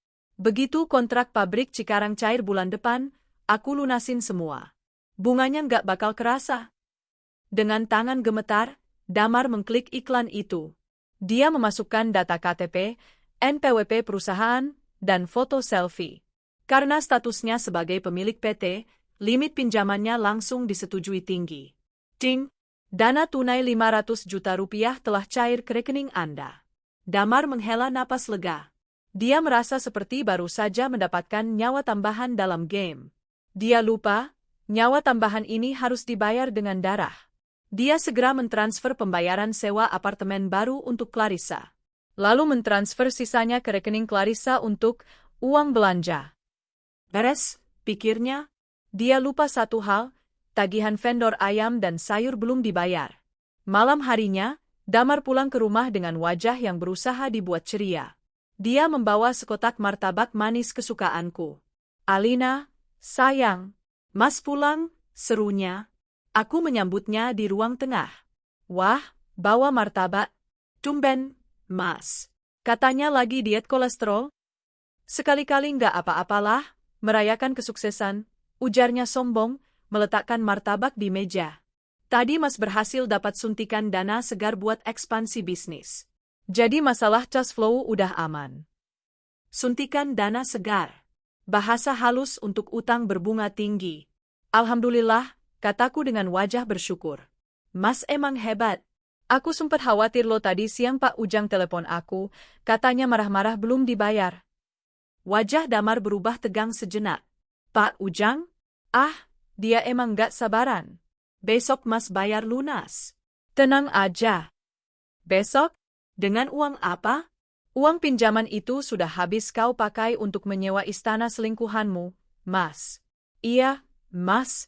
Aku percaya sama kamu. Oh ya, Mas, lusa kan ulang tahun pernikahan kita yang kelima. Kamu inget kan? Damar terdiam.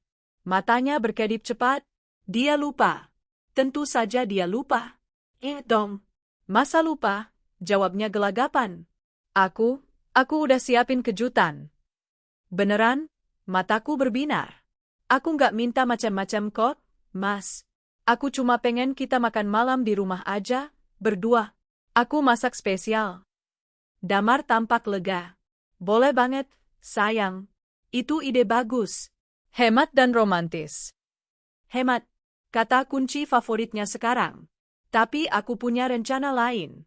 Keesokan harinya, hari Sabtu. Kantor libur, tapi Damar pamit, lembur, lagi. Aku tahu dia pergi membantu Clarissa pindahan ke apartemen barunya di Senopati. Aku memanfaatkan waktu itu untuk pergi ke kantor Damar. Satpam menyapaku dengan hormat. Mereka belum tahu badai yang sedang terjadi, karena gaji mereka bulan ini masih aman, berkat sisa saldo yang kusisakan sedikit itu. Aku masuk ke ruangan Damar. Mejanya berantakan. Tumpukan info C tagihan disembunyikan di laci paling bawah, ditutupi majalah otomotif. Aku membuka laptopnya yang tertinggal dalam mode slate. Bodohnya, dia tidak mengubah passwordnya, tanggal lahir Clarissa. Aku mengecek emailnya. Dan benar saja. Ada email konfirmasi perjanjian kredit dari aplikasi pinjaman online, Dana Cepat. Tenor 3 bulan. Bunga 15% per bulan. Gila, desisku. Kamu benar-benar gali kubur, Mas. Lalu aku melihat email lain. Dari agen travel mewah. Konfirmasi booking, Maldives Private Villa, 4 malam. Atas nama, Damar Prasetya Clarissa Wijaya. Total, $8 Amerika. Tanggal keberangkatannya lusa. Tepat di hari ulang tahun pernikahan kami. Jadi itu, kejutan, yang dia maksud? Dia mau membawaku makan malam di rumah supaya dia bisa kabur ke Maldives besok paginya dengan Clarissa? Hatiku perih, tapi rasa perih itu segera tertutup oleh rasa geli. $8.000. 120 juta rupiah. Dia bayar pakai apa lagi? Kartu kredit limit gabungan? Oh, tunggu, kartu kredit itu kan sudah over limit. Aku mengecek status pembayarannya. Pending payment. Jatuh tempo pembayaran booking adalah malam ini pukul 23.59. Aku tersenyum licik. Aku membuka tab baru di browser, masuk ke internet banking perusahaan. Ternyata masih ada sisa saldo 15 juta rupiah, uang yang seharusnya untuk bayar listrik kantor dan internet bulan depan. Aku melakukan transfer. Bukan untuk membayar tagihan travel Damar. Tapi aku mentransfer 15 juta itu ke rekening panti asuhan langganan kami, dengan keterangan, sedekah Jumat berkah dari hamba Allah. Saldo perusahaan sekarang, 0 rupiah. Lalu, aku melakukan satu langkah terakhir. Aku membuka email customer service agen travel itu. Aku menulis email menggunakan akun Damar. Subjek, pembatalan booking isi, mohon maaf, saya ingin membatalkan booking ke Maldives karena ada urusan mendadak. Mohon jangan hubungi nomor HP saya karena sedang di luar jangkauan, konfirmasi via email saja. Terima kasih. Send. Sekarang, mari kita lihat apa yang terjadi saat Clarissa sudah packing bikini mahalnya, sudah pamer di Instagram Story, O2 Paradise, tapi ternyata tiketnya hangus dan Damar tidak punya uang sepeser pun untuk beli tiket baru. Malam harinya, aku menunggu Damar pulang. Dia pulang jam 10 malam, terlihat sangat lelah tapi wajahnya sumringah.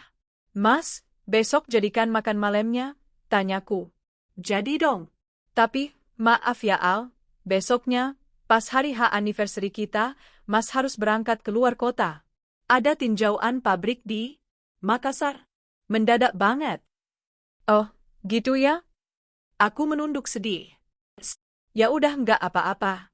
Yang penting bisnis lancar. Makasih pengertiannya, sayang. Dia mencium pipiku, lalu buru-buru masuk kamar mandi. Aku mendengar dia bersenandung di dalam sana. Dia pasti membayangkan pantai pasir putih dan kaktail bersama Clarissa. Pukul 11 malam, ponsel Damar berbunyi. Email masuk. Damar keluar dari kamar mandi dengan handuk melilit pinggang, mengecek ponselnya. Tiba-tiba wajahnya berubah pucat pasi. Handuknya nyaris melorot. Kak, kenapa? Kenapa dibatalin? Teriaknya histeris, menatap layar HP. Kenapa, Mas? Tanyaku kaget. Ini, klien Makassar batalin pertemuan, bohongnya. Padahal aku tahu itu email pembatalan dari travel agent. Ya sayang banget. Terus gimana? Damar tampak panik luar biasa. Dia mencoba menelepon seseorang, pasti agen travelnya, tapi tidak diangkat karena sudah tengah malam. Dia mencoba menelepon Clarissa, tapi kemudian mematikan lagi, takut aku dengar. Dia mondar-mandir di kamar seperti setrikaan rusak. Kenapa panik banget sih, Mas? Kan cuma batal meeting? Bukannya malah bagus, jadi kamu bisa anniversary sama aku di rumah. Damar menatapku dengan tatapan kosong. Di kepalanya, dia pasti sedang membayangkan amukan Clarissa besok pagi saat tahu liburan impiannya batal. Clarissa yang sudah gembar-gembor di sosmed. Gengsi Clarissa akan hancur, dan kalau gengsi Clarissa hancur, Damar yang akan jadi samsak tinjunya. Nggak bisa, Al. Ini klien penting. Aku harus tetap berangkat. Aku harus pesen tiket lagi sekarang.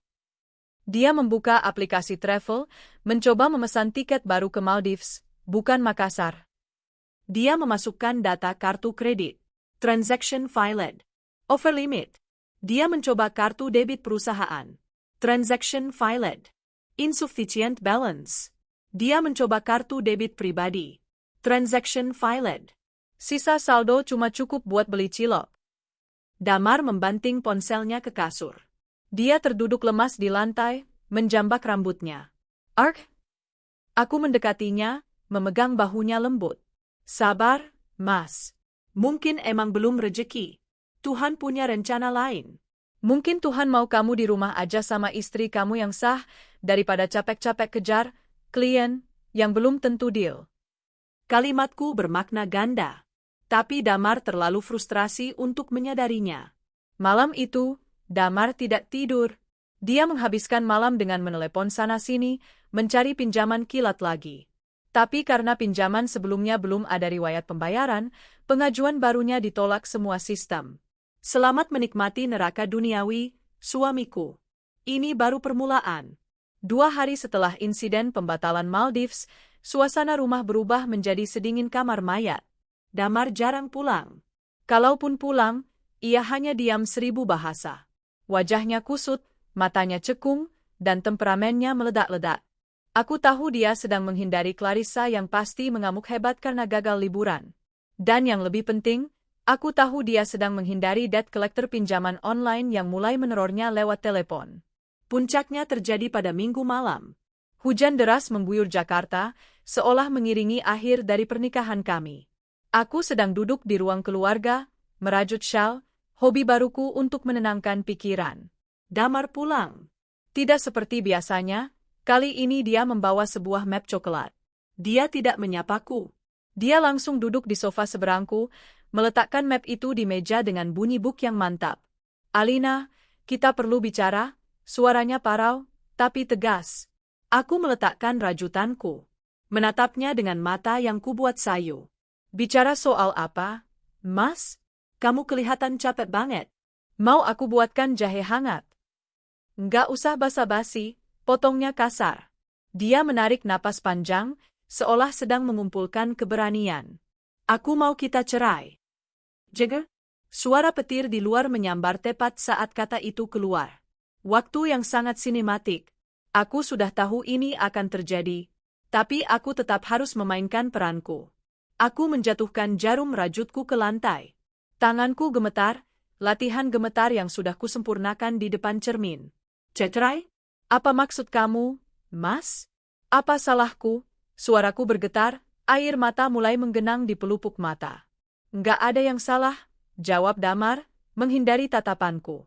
Cuma, kita sudah nggak sejalan lagi, Al. Aku merasa kita tumbuh ke arah yang berbeda. Aku butuh pasangan yang bisa mengimbangi ambisiku, yang mengerti dunia bisnisku. Dan kamu terlalu sederhana buat aku. Terlalu sederhana. Lucu sekali. Wanita, sederhana, inilah yang menyusun strategi bisnis hingga omsetmu miliaran. Wanita, sederhana, inilah yang menyelamatkanmu dari jurang kemiskinan 5 tahun lalu. Tapi Mas, aku bisa belajar. Aku bisa jadi seperti yang kamu mau. Jangan ceraikan aku, Mas, aku mencintaimu. Aku mulai menangis, bangkit dan bersimpuh di kakinya. Memegang lututnya. Ini adalah momen krusial. Aku harus memuaskan egonya. Aku harus membuatnya merasa bahwa dia yang membuangku, bahwa dia adalah hadiah yang sangat berharga sampai-sampai aku mengemis. Damar menatapku dengan iba, tapi juga jijik. Dia merasa di atas angin. Lihatlah, wanita ini mengemis padanya. Dia merasa menjadi pria paling berkuasa di dunia. Bangun, Al. Jangan bikin malu, katanya dingin, menepis tanganku. Keputusanku sudah bulat. Aku nggak bisa lagi hidup sama kamu. Rasanya hampa. Aku terisak pelan, kembali duduk di sofa sambil menutup wajah dengan tangan. Apa ada wanita lain, Mas? Damar tersentak. Tapi dengan cepat dia menutupinya. Nggak ada. Jangan ngawur kamu. Ini murni karena ketidakcocokan kita.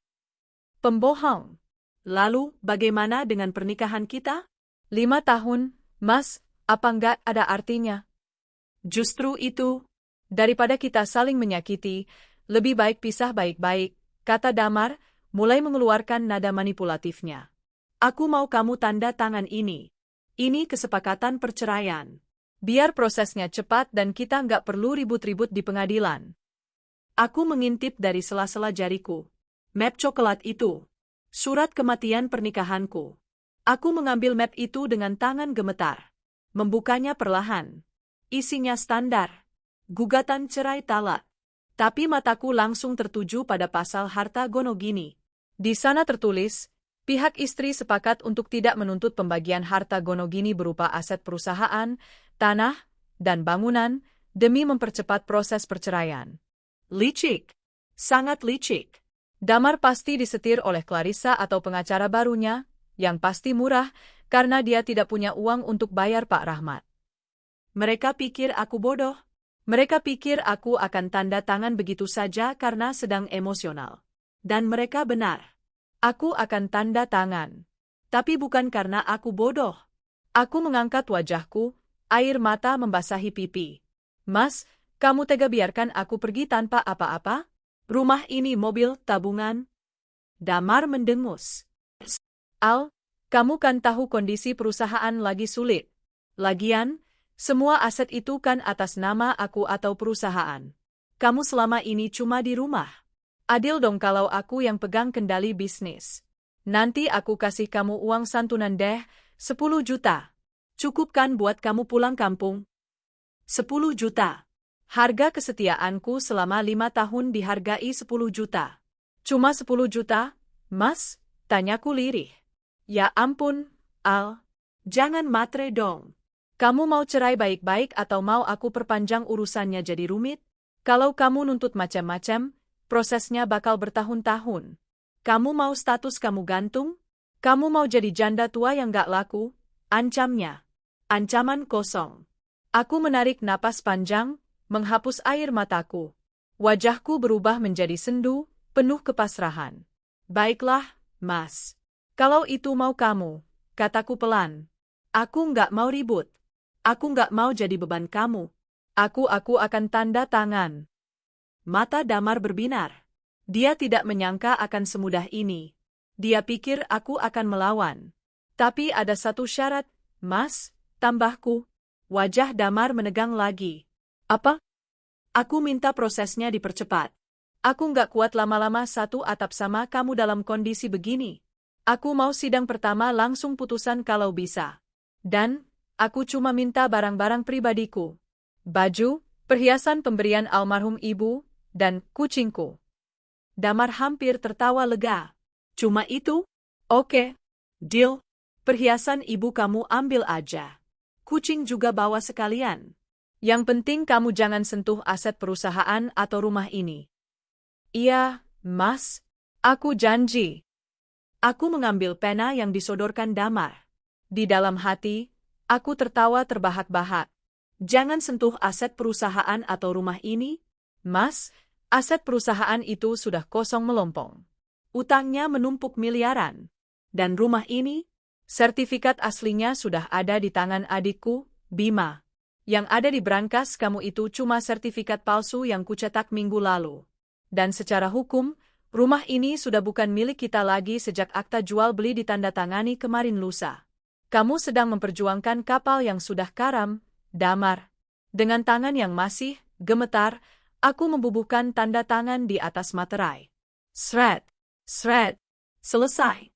Damar menyambar kertas itu dengan cepat, seolah takut aku berubah pikiran. Dia tersenyum. Senyum kemenangan yang menjijikkan. Bagus. Kamu ternyata pengertian juga, Al. Besok pengacaraku akan daftarkan ini ke pengadilan agama.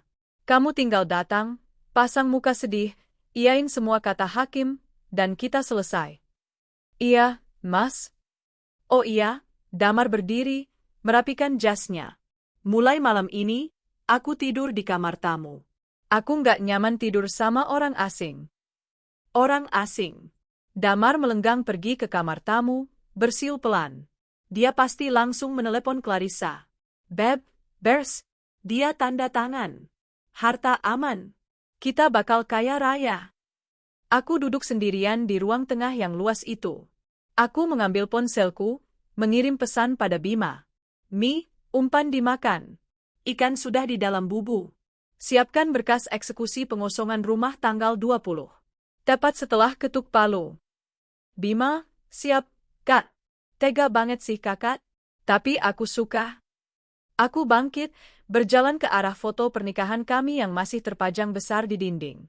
Di foto itu, Damar tersenyum lebar sambil memelukku. Aku menurunkan foto itu. Dan dengan tenang, aku membuangnya ke tempat sampah. Selamat tinggal, Damar Prasetya. Nikmatilah sisa-sisa hari damaimu. Karena begitu palu hakim diketuk, kamu akan menyadari bahwa kamu baru saja memenangkan tiket VIP menuju neraka kemiskinan. Dan Clarissa? Oh, dia akan menjadi iblis penyiksanya. 2 minggu kemudian, Pengadilan Agama Jakarta Selatan. Hari ini adalah hari di mana aku akan resmi menyandang status janda. Aku datang mengenakan setelan gamis putih sederhana dan kerudung warna krim. Wajahku kupoles make-up tipis yang membuatku terlihat pucat dan rapuh, seolah aku adalah wanita yang hancur hatinya. Di hadapan majelis hakim, aku hanya menunduk. Aku tidak membantah satu kata pun dari gugatan Damar. Apakah saudari termohon menerima keputusan ini? Apakah tidak ada upaya damai lagi? Tanya hakim ketua, menatapku iba. Aku mengangkat wajahku, membiarkan setitik air mata mengalir di pipi. Saya menerima, Yang Mulia. Jika suami saya sudah tidak menginginkan saya tidak akan memaksa. Saya ikhlas. Damar, yang duduk di samping pengacaranya, tampak gelisah. Dia terus melirik jam tangannya. Dia tidak sabar ingin keluar dari ruangan ini. Dia ingin segera merayakan kemerdekaannya. Baiklah. Karena kedua belah pihak sudah sepakat dan mediasi gagal, maka pengadilan memutuskan untuk mengabulkan permohonan cerai talak saudara Damar Prasetya. Tok, tok, tok. Suara palu itu menggema. Selesai sudah. Aku bukan lagi istri Damar Prasetya. Begitu sidang ditutup, Damar langsung berdiri. Dia bahkan tidak menoleh padaku. Dia menyalami pengacaranya dengan semangat, lalu berjalan cepat keluar ruangan. Aku berjalan perlahan di belakangnya. Di luar gedung pengadilan, sebuah mobil Pajero Sport putih sudah menunggu. Kaca jendelanya terbuka sedikit, menampakkan wajah Clarissa yang mengenakan kacamata hitam besar. Dia tersenyum lebar saat melihat Damar keluar. Damar menghampiri mobil itu, lalu menoleh padaku sejenak. Alina, panggilnya. Aku berhenti, menatapnya datar. Ingat janji kamu. Kamu harus angkat kaki dari rumah hari ini juga. Kuncinya titipin aja di satpam atau taruh di meja, katanya tanpa rasa bersalah. Clarissa mau langsung tempati rumah itu nanti malam. Dia nggak suka ada aura kamu di sana. Baik, Mas, Pak Damar, jawabku pelan. Aku sudah packing dari kemarin. Tinggal bawa koper saja. Bagus. Semoga kamu dapat jodoh yang selevel sama kamulah. Yang sederhana, ejeknya sambil tertawa kecil, lalu masuk ke mobil. Mobil itu melaju pergi. Aku melihat Clarissa melambaikan tangan padaku dengan gaya mengejek dari dalam mobil. Aku berdiri di sana, menatap debu yang ditinggalkan ban mobil mereka. Perlahan, punggungku yang tadi membungkuk rapuh, kini tegak lurus. Air mata buatan di pipiku kuhapus dengan satu sapuan tangan yang tegas. Aku mengeluarkan ponselku, menekan nomor Bima. Bim, palu sudah diketuk. Akta cerai keluar minggu depan, tapi putusan sudah di tangan. Mantap, Kak. Tim eksekusi sudah standby, tanya Bima di seberang sana. Belum. Biarkan mereka masuk dulu. Biarkan mereka merasa memiliki istana itu dulu barang semalam. Biar sakitnya lebih terasa saat diusir, jawabku dingin. Aku memesan taksi online. Tujuanku adalah rumah yang sebentar lagi akan menjadi mantan rumahku dan bukan rumah Damar. Sesampainya di rumah, aku melihat tumpukan koperku di ruang tamu. Hanya ada 3 koper besar. Isinya baju-bajuku, buku-buku, dan beberapa barang kenangan dari orang tuaku. Semua perabotan mewah, sofa Italia, TV 80 inch, lampu kristal gantung. Semuanya masih di tempatnya. Damar pikir itu miliknya. Dia tidak tahu bahwa nota pembelian barang-barang itu sebagian besar atas nama perusahaanku yang lain, PT Alina Berkah Mandiri, perusahaan yang tidak pernah dia tahu keberadaannya. Tapi sudahlah, aku ikhlaskan perabotan itu. Anggap saja sedekah untuk orang miskin baru. Aku menggendong kucingku, Luna, memasukkannya ke dalam pet kargo. Ayo, Luna, kita pindah ke tempat yang lebih bersih. Di sini sudah terlalu banyak kuman, bisikku pada kucing Persia itu. Sebelum pergi, aku meletakkan sebuah amplop di atas meja makan.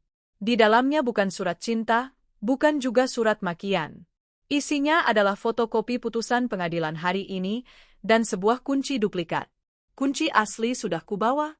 Aku menyeret koperku keluar, mengunci pintu depan, dan meninggalkan kunci duplikat itu di pos satpam kompleks sesuai perintah Damar.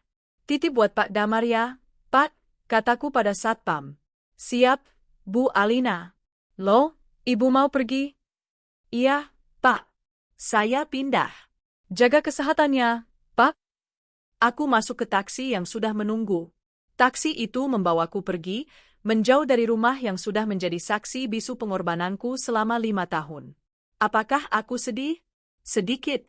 Ada rasa kehilangan? Tentu saja. Tapi rasa lega jauh lebih mendominasi. Rasanya seperti baru saja sembuh dari penyakit tumor ganas yang sudah lama menggerogoti tubuh. 2 jam kemudian, Damar dan Clarissa tiba di rumah itu. Mereka tertawa-tawa saat turun dari mobil. Clarissa terlihat sangat antusias, matanya berbinar menatap bangunan rumah 2 lantai yang megah itu. Akhirnya, seru Clarissa, merentangkan tangannya. Rumah ini jadi milik kita, Mas. Gila, si Alina itu pinter juga yang rawat rumah. Kelihatan mewah banget. Iya dong. Tapi kan duitnya dari aku, sahut Damar sombong, mengambil kunci dari pos satpam. Ayo masuk, ratuku. Welcome to your new palace. Damar membuka pintu. Mereka masuk ke dalam. Hawa sejuk AC menyambut mereka. Aku sengaja tidak mematikannya agar tagihan listrik bulan ini membengkak sebagai hadiah terakhir. Clarissa langsung berlari ke ruang tengah, menghempaskan tubuhnya ke sofa kulit yang empuk. Aha, nyaman banget. Mas, besok kita ganti wallpaper ya? Aku nggak suka warna krem gini, terlalu ndeso. Aku mau warna gold atau marmer. Beres, sayang. Apapun yang kamu mau, kata Damar, duduk di sebelahnya dan merangkulnya. Terus kamar tidur utamanya. Aku mau kasurnya diganti yang king size model Eropa. Bekas Alina pasti bau bawang, cibir Clarissa. Damar tertawa. Iya, nanti kita pesen yang baru. Mereka berdua larut dalam euforia kemenangan. Mereka merasa dunia ada di genggaman mereka. Mereka merasa sudah menyingkirkan satu-satunya penghalang kebahagiaan mereka. Mereka tidak sadar bahwa mereka sedang duduk di dalam perut ikan paus yang siap menelan mereka bulat-bulat. Malam harinya, mereka memesan makanan mewah delivery untuk merayakan. Steak wagyu dan sebotol wine non-alkohol, gaya-gayaan. Saat sedang makan, tiba-tiba bel pintu berbunyi. Siapa sih malam-malam? Ganggu aja, gerutu Clarissa. Mungkin paket kamu? Atau food delivery lagi, tanya Damar. Bukan, aku nggak pesen apa-apa lagi. Damar bangkit dengan malas, berjalan ke pintu depan. Dia membuka pintu. Di hadapannya berdiri dua orang pria berbadan tegap mengenakan seragam safari hitam dan seorang pria berkemeja batik rapi membawa tas kerja. Selamat malam. Apa benar ini dengan Bapak Damar Prasetya? Tanya pria berbatik itu sopan namun tegas. Iya, saya sendiri. Ada apa ya? Damar mulai merasa tidak enak. Perkenalkan, saya Hendra, kuasa hukum dari Bapak Wijaya Kusuma, selaku pemilik sah dari properti ini, kata pria itu, menunjukkan kartu namanya. Dahi Damar berkerut. Wijaya Kusuma? Itu kan nama bapaknya Alina? Beliau sudah meninggal. Betul.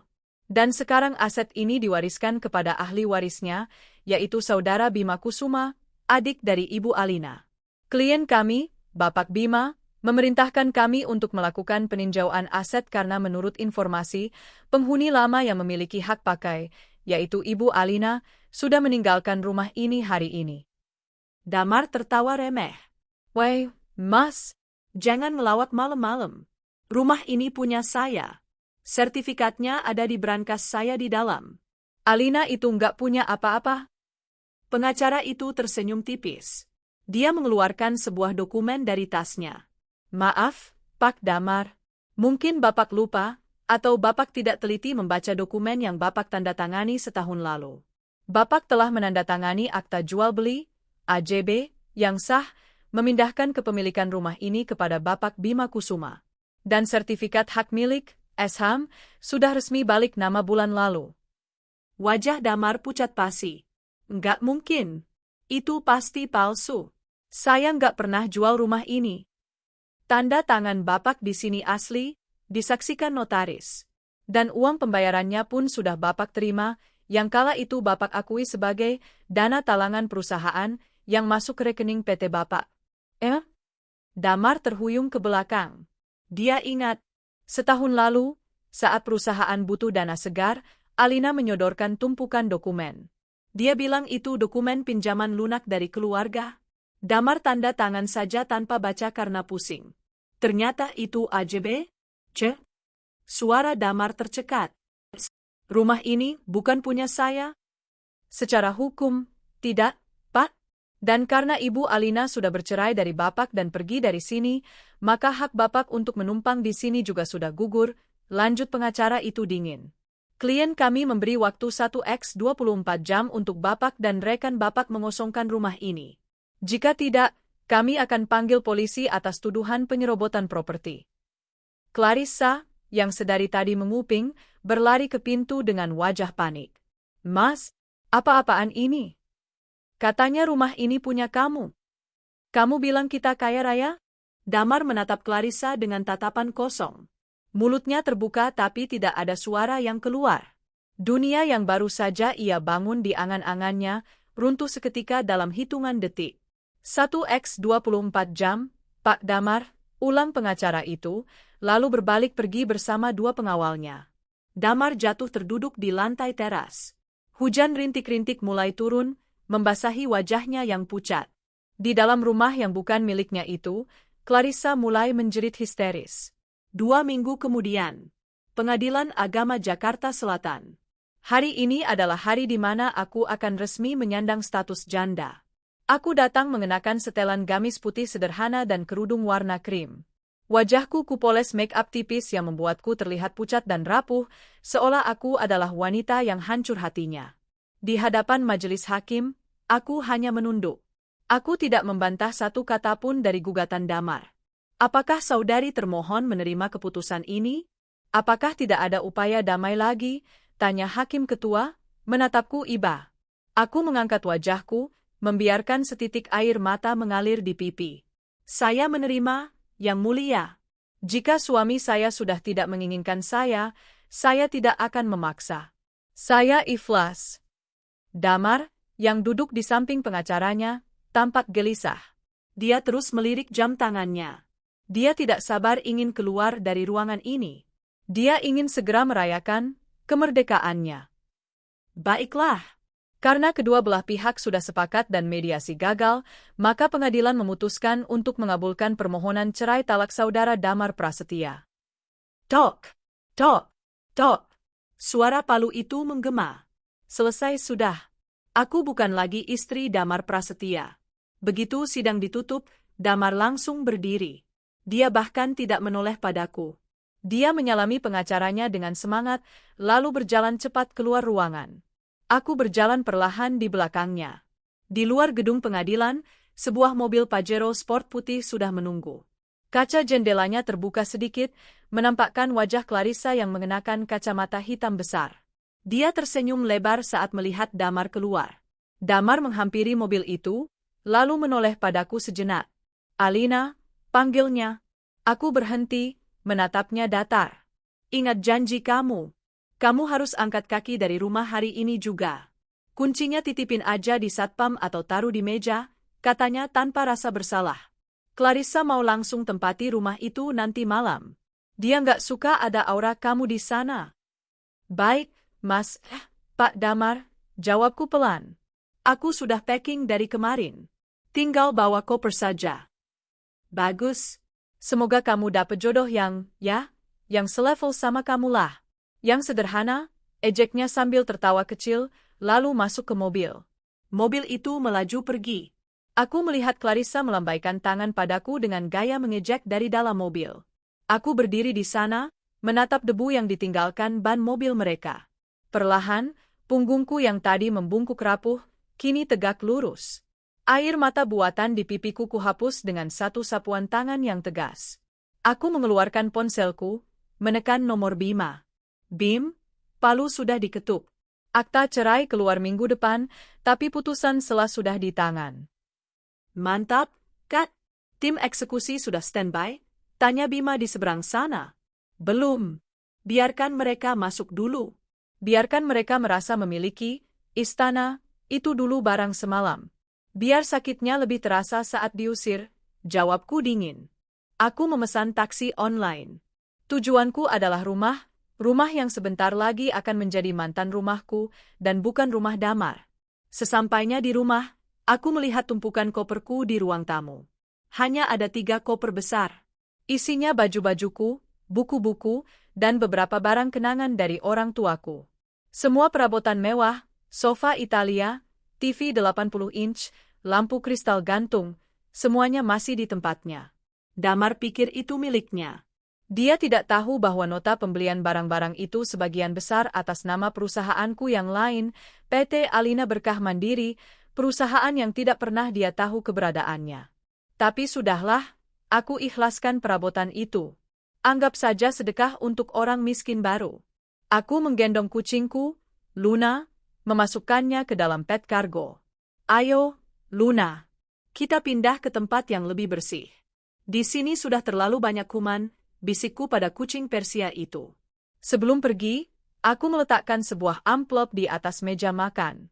Di dalamnya bukan surat cinta, bukan juga surat makian.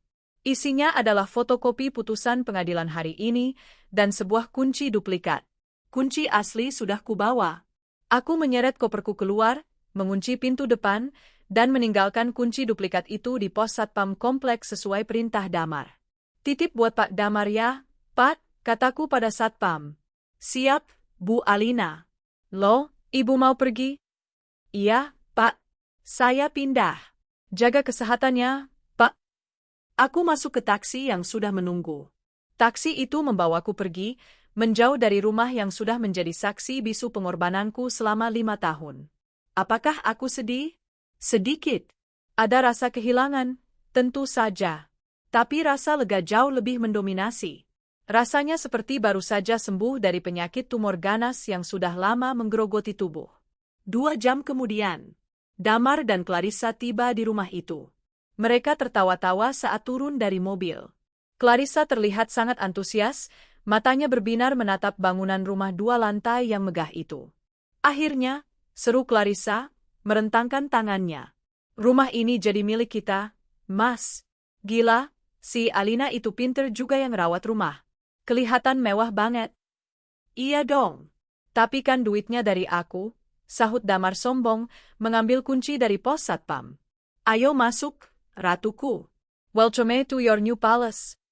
Damar membuka pintu. Mereka masuk ke dalam. Hawa sejuk AC menyambut mereka. Aku sengaja tidak mematikannya agar tagihan listrik bulan ini membengkak sebagai hadiah terakhir. Clarissa langsung berlari ke ruang tengah, menghempaskan tubuhnya ke sofa kulit yang empuk. Nyaman banget. Mas, besok kita ganti wallpaper ya? Aku nggak suka warna krem gini, terlalu deso. Aku mau warna gold atau marmer. Beres, sayang. Apapun yang kamu mau, kata Damar, duduk di sebelahnya dan merangkulnya. Terus kamar tidur utamanya. Aku mau kasurnya diganti yang king size model Eropa. Bekas Alina pasti bau bawang, cibir Clarissa. Damar tertawa. Iya, nanti kita pesen yang baru. Mereka berdua larut dalam euforia kemenangan. Mereka merasa dunia ada di genggaman mereka. Mereka merasa sudah menyingkirkan satu-satunya penghalang kebahagiaan mereka. Mereka tidak sadar bahwa mereka sedang duduk di dalam perut ikan paus yang siap menelan mereka bulat-bulat. Malam harinya, mereka memesan makanan mewah delivery untuk merayakan. Steak wagyu dan sebotol wine non-alkohol, gaya-gayaan. Saat sedang makan, tiba-tiba bel pintu berbunyi. Siapa sih malam-malam? Ganggu aja, gerutu Clarissa. Mungkin paket kamu? Atau food delivery lagi? Tanya Damar. Bukan, aku nggak pesen apa-apa lagi. Damar bangkit dengan malas, berjalan ke pintu depan. Dia membuka pintu. Di hadapannya berdiri 2 orang pria berbadan tegap mengenakan seragam safari hitam, dan seorang pria berkemeja batik rapi membawa tas kerja. Selamat malam. Apa benar ini dengan Bapak Damar Prasetya? Tanya pria berbatik itu sopan namun tegas. Iya, saya sendiri. Ada apa ya? Damar mulai merasa tidak enak. Perkenalkan, saya Hendra, kuasa hukum dari Bapak Wijaya Kusuma, selaku pemilik sah dari properti ini, kata pria itu, menunjukkan kartu namanya. Dahi Damar berkerut. Wijaya Kusuma? Itu kan nama bapaknya Alina? Beliau sudah meninggal. Betul. Dan sekarang aset ini diwariskan kepada ahli warisnya, yaitu saudara Bima Kusuma, adik dari Ibu Alina. Klien kami, Bapak Bima, memerintahkan kami untuk melakukan peninjauan aset karena menurut informasi, penghuni lama yang memiliki hak pakai, yaitu Ibu Alina, sudah meninggalkan rumah ini hari ini. Damar tertawa remeh. Mas, jangan melawak malam-malam. Rumah ini punya saya. Sertifikatnya ada di brankas saya di dalam. Alina itu nggak punya apa-apa. Pengacara itu tersenyum tipis. Dia mengeluarkan sebuah dokumen dari tasnya. Maaf, Pak Damar. Mungkin Bapak lupa, atau Bapak tidak teliti membaca dokumen yang Bapak tanda tangani setahun lalu.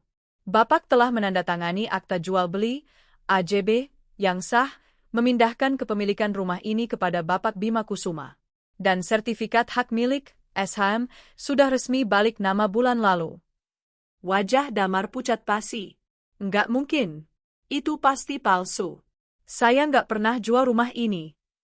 Tanda tangan Bapak di sini asli, disaksikan notaris. Dan uang pembayarannya pun sudah Bapak terima, yang kala itu Bapak akui sebagai dana talangan perusahaan yang masuk rekening PT Bapak. Ingat?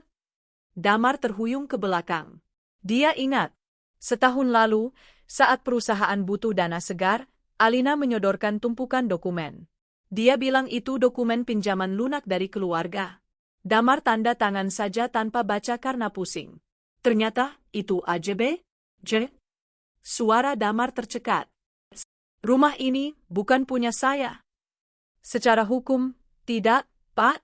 Dan karena Ibu Alina sudah bercerai dari Bapak dan pergi dari sini, maka hak Bapak untuk menumpang di sini juga sudah gugur, lanjut pengacara itu dingin. Klien kami memberi waktu 1x 24 jam untuk Bapak dan rekan Bapak mengosongkan rumah ini.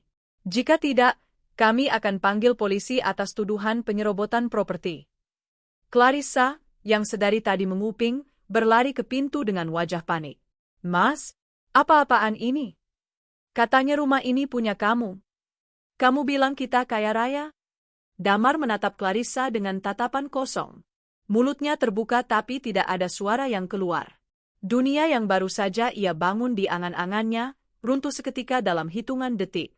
1x24 jam, Pak Damar, ulang pengacara itu, lalu berbalik pergi bersama dua pengawalnya.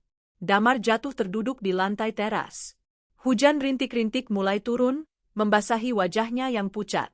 Di dalam rumah yang bukan miliknya itu, Clarissa mulai menjerit histeris.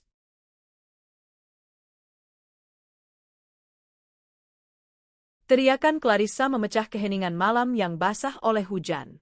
Suaranya bukan teriakan sedih, melainkan teriakan marah, frustrasi, dan panik yang bercampur jadi satu. Kamu bohong sama aku, Damar. Kamu bilang rumah ini punya kamu. Kamu bilang kita bakal hidup enak. Clarissa memukuli dada Damar yang masih terduduk lemas di lantai teras. Damar tidak melawan. Tatapannya kosong, menembus rintik hujan. Otaknya masih berusaha mencerna kenyataan pahit yang baru saja ditampar ke wajahnya. Rumah ini bukan miliknya. Rumah yang ia banggakan, simbol kesuksesannya, ternyata hanyalah pinjaman dari keluarga Alina yang ia hianati.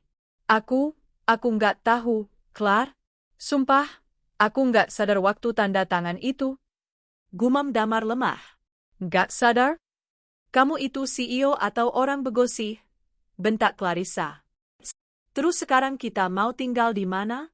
Apartemen aku udah habis sewanya. Barang-barang kita udah diangkut semua ke sini. Di tengah keributan itu, Pak Hendra dan kedua pengawalnya masih berdiri tegak, tak bergeming.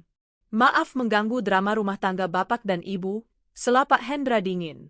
Tapi waktu terus berjalan. Kami sarankan Bapak mulai berkemas sekarang. Besok pagi pukul 8, tim kami akan datang untuk mengganti semua kunci dan menyegel rumah. Jika masih ada barang atau orang di dalam, kami akan keluarkan paksa. Setelah mengucapkan kalimat final itu, mereka berbalik pergi, meninggalkan sepasang kekasih yang kini tampak seperti dua tikus yang terjebak banjir. Malam itu adalah malam terpanjang bagi Damar dan Clarissa. Tidak ada romantisme, tidak ada perayaan. Yang ada hanya isak tangis Clarissa yang menyalahkan Damar, dan suara lakban kardus yang berdecit menyakitkan telinga. Mereka harus mengepak kembali barang-barang yang baru saja mereka bongkar beberapa jam lalu. Keesokan paginya, tepat pukul 8, truk pindahan datang. Bukan truk mewah, melainkan mobil bak terbuka sewaan yang dipesan Damar dengan sisa uang terakhir di dompetnya. Mereka keluar dari rumah itu dengan langkah gontai. Damar membawa koper-koper Clarissa, sementara Clarissa berjalan cepat di depan, wajahnya tertutup masker dan kacamata hitam, malu dilihat tetangga. Saat Damar hendak masuk ke mobil Pajero-nya, tiba-tiba sebuah mobil derek berhenti di depan pagar. 3 orang pria berbadan besar turun. Debt collector? Mana Pak Damar? Teriak salah satu dari mereka. Damar gemetar. Mobil ini nunggak cicilan 3 bulan, Pak. Kami ada surat tugas penarikan. Tunggu, Pak. Jangan sekarang. Saya mau pindahan. Mohon Damar. Nggak ada urusan. Serahkan kuncinya atau kami tarik paksa. Terjadi tarik-menarik kunci yang memalukan. Clarissa menjerit-jerit histeris karena tas-tas mahalnya ada di dalam mobil. Tetangga mulai keluar rumah, menonton pertunjukan gratis itu sambil berbisik-bisik. Akhirnya, Damar menyerah. Pajero putih kebanggaannya diderek pergi. Kini mereka benar-benar tidak punya apa-apa. Hanya tumpukan kardus di pinggir jalan, di bawah gerimis yang mulai turun lagi. Clarissa menatap Damar dengan tatapan yang berubah total. Tatapan memuja itu hilang, digantikan oleh tatapan jijik yang murni. Kamu benar-benar sampah, Damar, desis Clarissa. Clar, jangan gitu dong. Kita hadapi ini bareng-bareng. Aku masih punya perusahaan. Perusahaan apa? Perusahaan yang utangnya miliaran? Yang dikejar vendor? Kamu pikir aku buta? Aku udah cek berita, namamu masuk daftar blacklist Bay, potong Clarissa tajam. Dengar ya, aku balik sama kamu karena aku pikir kamu sukses. Aku nggak sign up buat jadi gelandangan. Clarissa melambaikan tangan, memanggil taksi yang lewat. Clar, kamu mau kemana? Jangan tinggalin aku. Damar berusaha menahan tangannya. Clarissa menghempaskan tangan Damar kasar. Lepas. Aku mau ke rumah temenku. Dan jangan harap kamu bisa hubungi aku lagi. Kita selesai. Clarissa masuk ke taksi, meninggalkan Damar sendirian di pinggir jalan bersama tumpukan kardus yang basah. Damar Prasetya, pria yang kemarin merasa seperti raja, kini berdiri sendiri di tengah hujan. Hancur, hina, sendirian. 3 bulan berlalu. Jakarta semakin panas, sepanas nasib Damar. Dia kini tinggal di sebuah kamar kos sempit berukuran 3x3 meter di daerah pinggiran, yang baunya apek dan dindingnya lembab. Setiap hari adalah perjuangan. Dia bekerja serabutan, kadang jadi ojek online, dengan motor sewaan, kadang jadi kuli angkut di pasar. Jas mahalnya sudah lama ia jual di pasar loak. Jam tangan mewahnya sudah digadaikan. Suatu sore, saat sedang istirahat makan di warteg, Damar melihat tayangan berita di TV kecil di pojok warung. Pengusaha catering sukses, Alina Kusuma, baru saja meresmikan cabang ke-10, Dapur Alina, di kawasan Kemang. Wanita inspiratif ini juga dikenal aktif dalam kegiatan sosial. Damar tersedak nasi ramesnya. Matanya terpaku pada layar TV. Di sana, Alina terlihat begitu cantik. Jauh lebih cantik daripada saat masih bersamanya. Dia mengenakan blazer putih elegan, wajahnya berseri-seri, senyumnya lepas dan bahagia. Di sampingnya berdiri seorang pria tegap yang menatap Alina dengan penuh hormat, itu Bima, adiknya, tapi Damar tidak mengenalinya karena dulu jarang bertemu. Rasa rindu dan penyesalan menghantam dada Damar sekeras batu. Bisiknya. Dengan sisa uang di saku, Damar nekat pergi ke Kemang. Dia ingin bertemu Alina. Dia ingin minta maaf. Dia yakin, Alina yang dulu sangat mencintainya, pasti masih punya sisa rasa iba. Alina itu pemaaf. Alina itu lembut. Damar sampai di depan restoran baru Alina saat senja. Restoran itu ramai, penuh dengan karangan bunga ucapan selamat. Mobil-mobil mewah berjejer di parkiran. Damar, dengan pakaian lusuh dan wajah kusam, mencoba mendekat. Satpam sempat menahannya, tapi saat itu Alina keluar dari pintu kaca, hendak masuk ke mobilnya.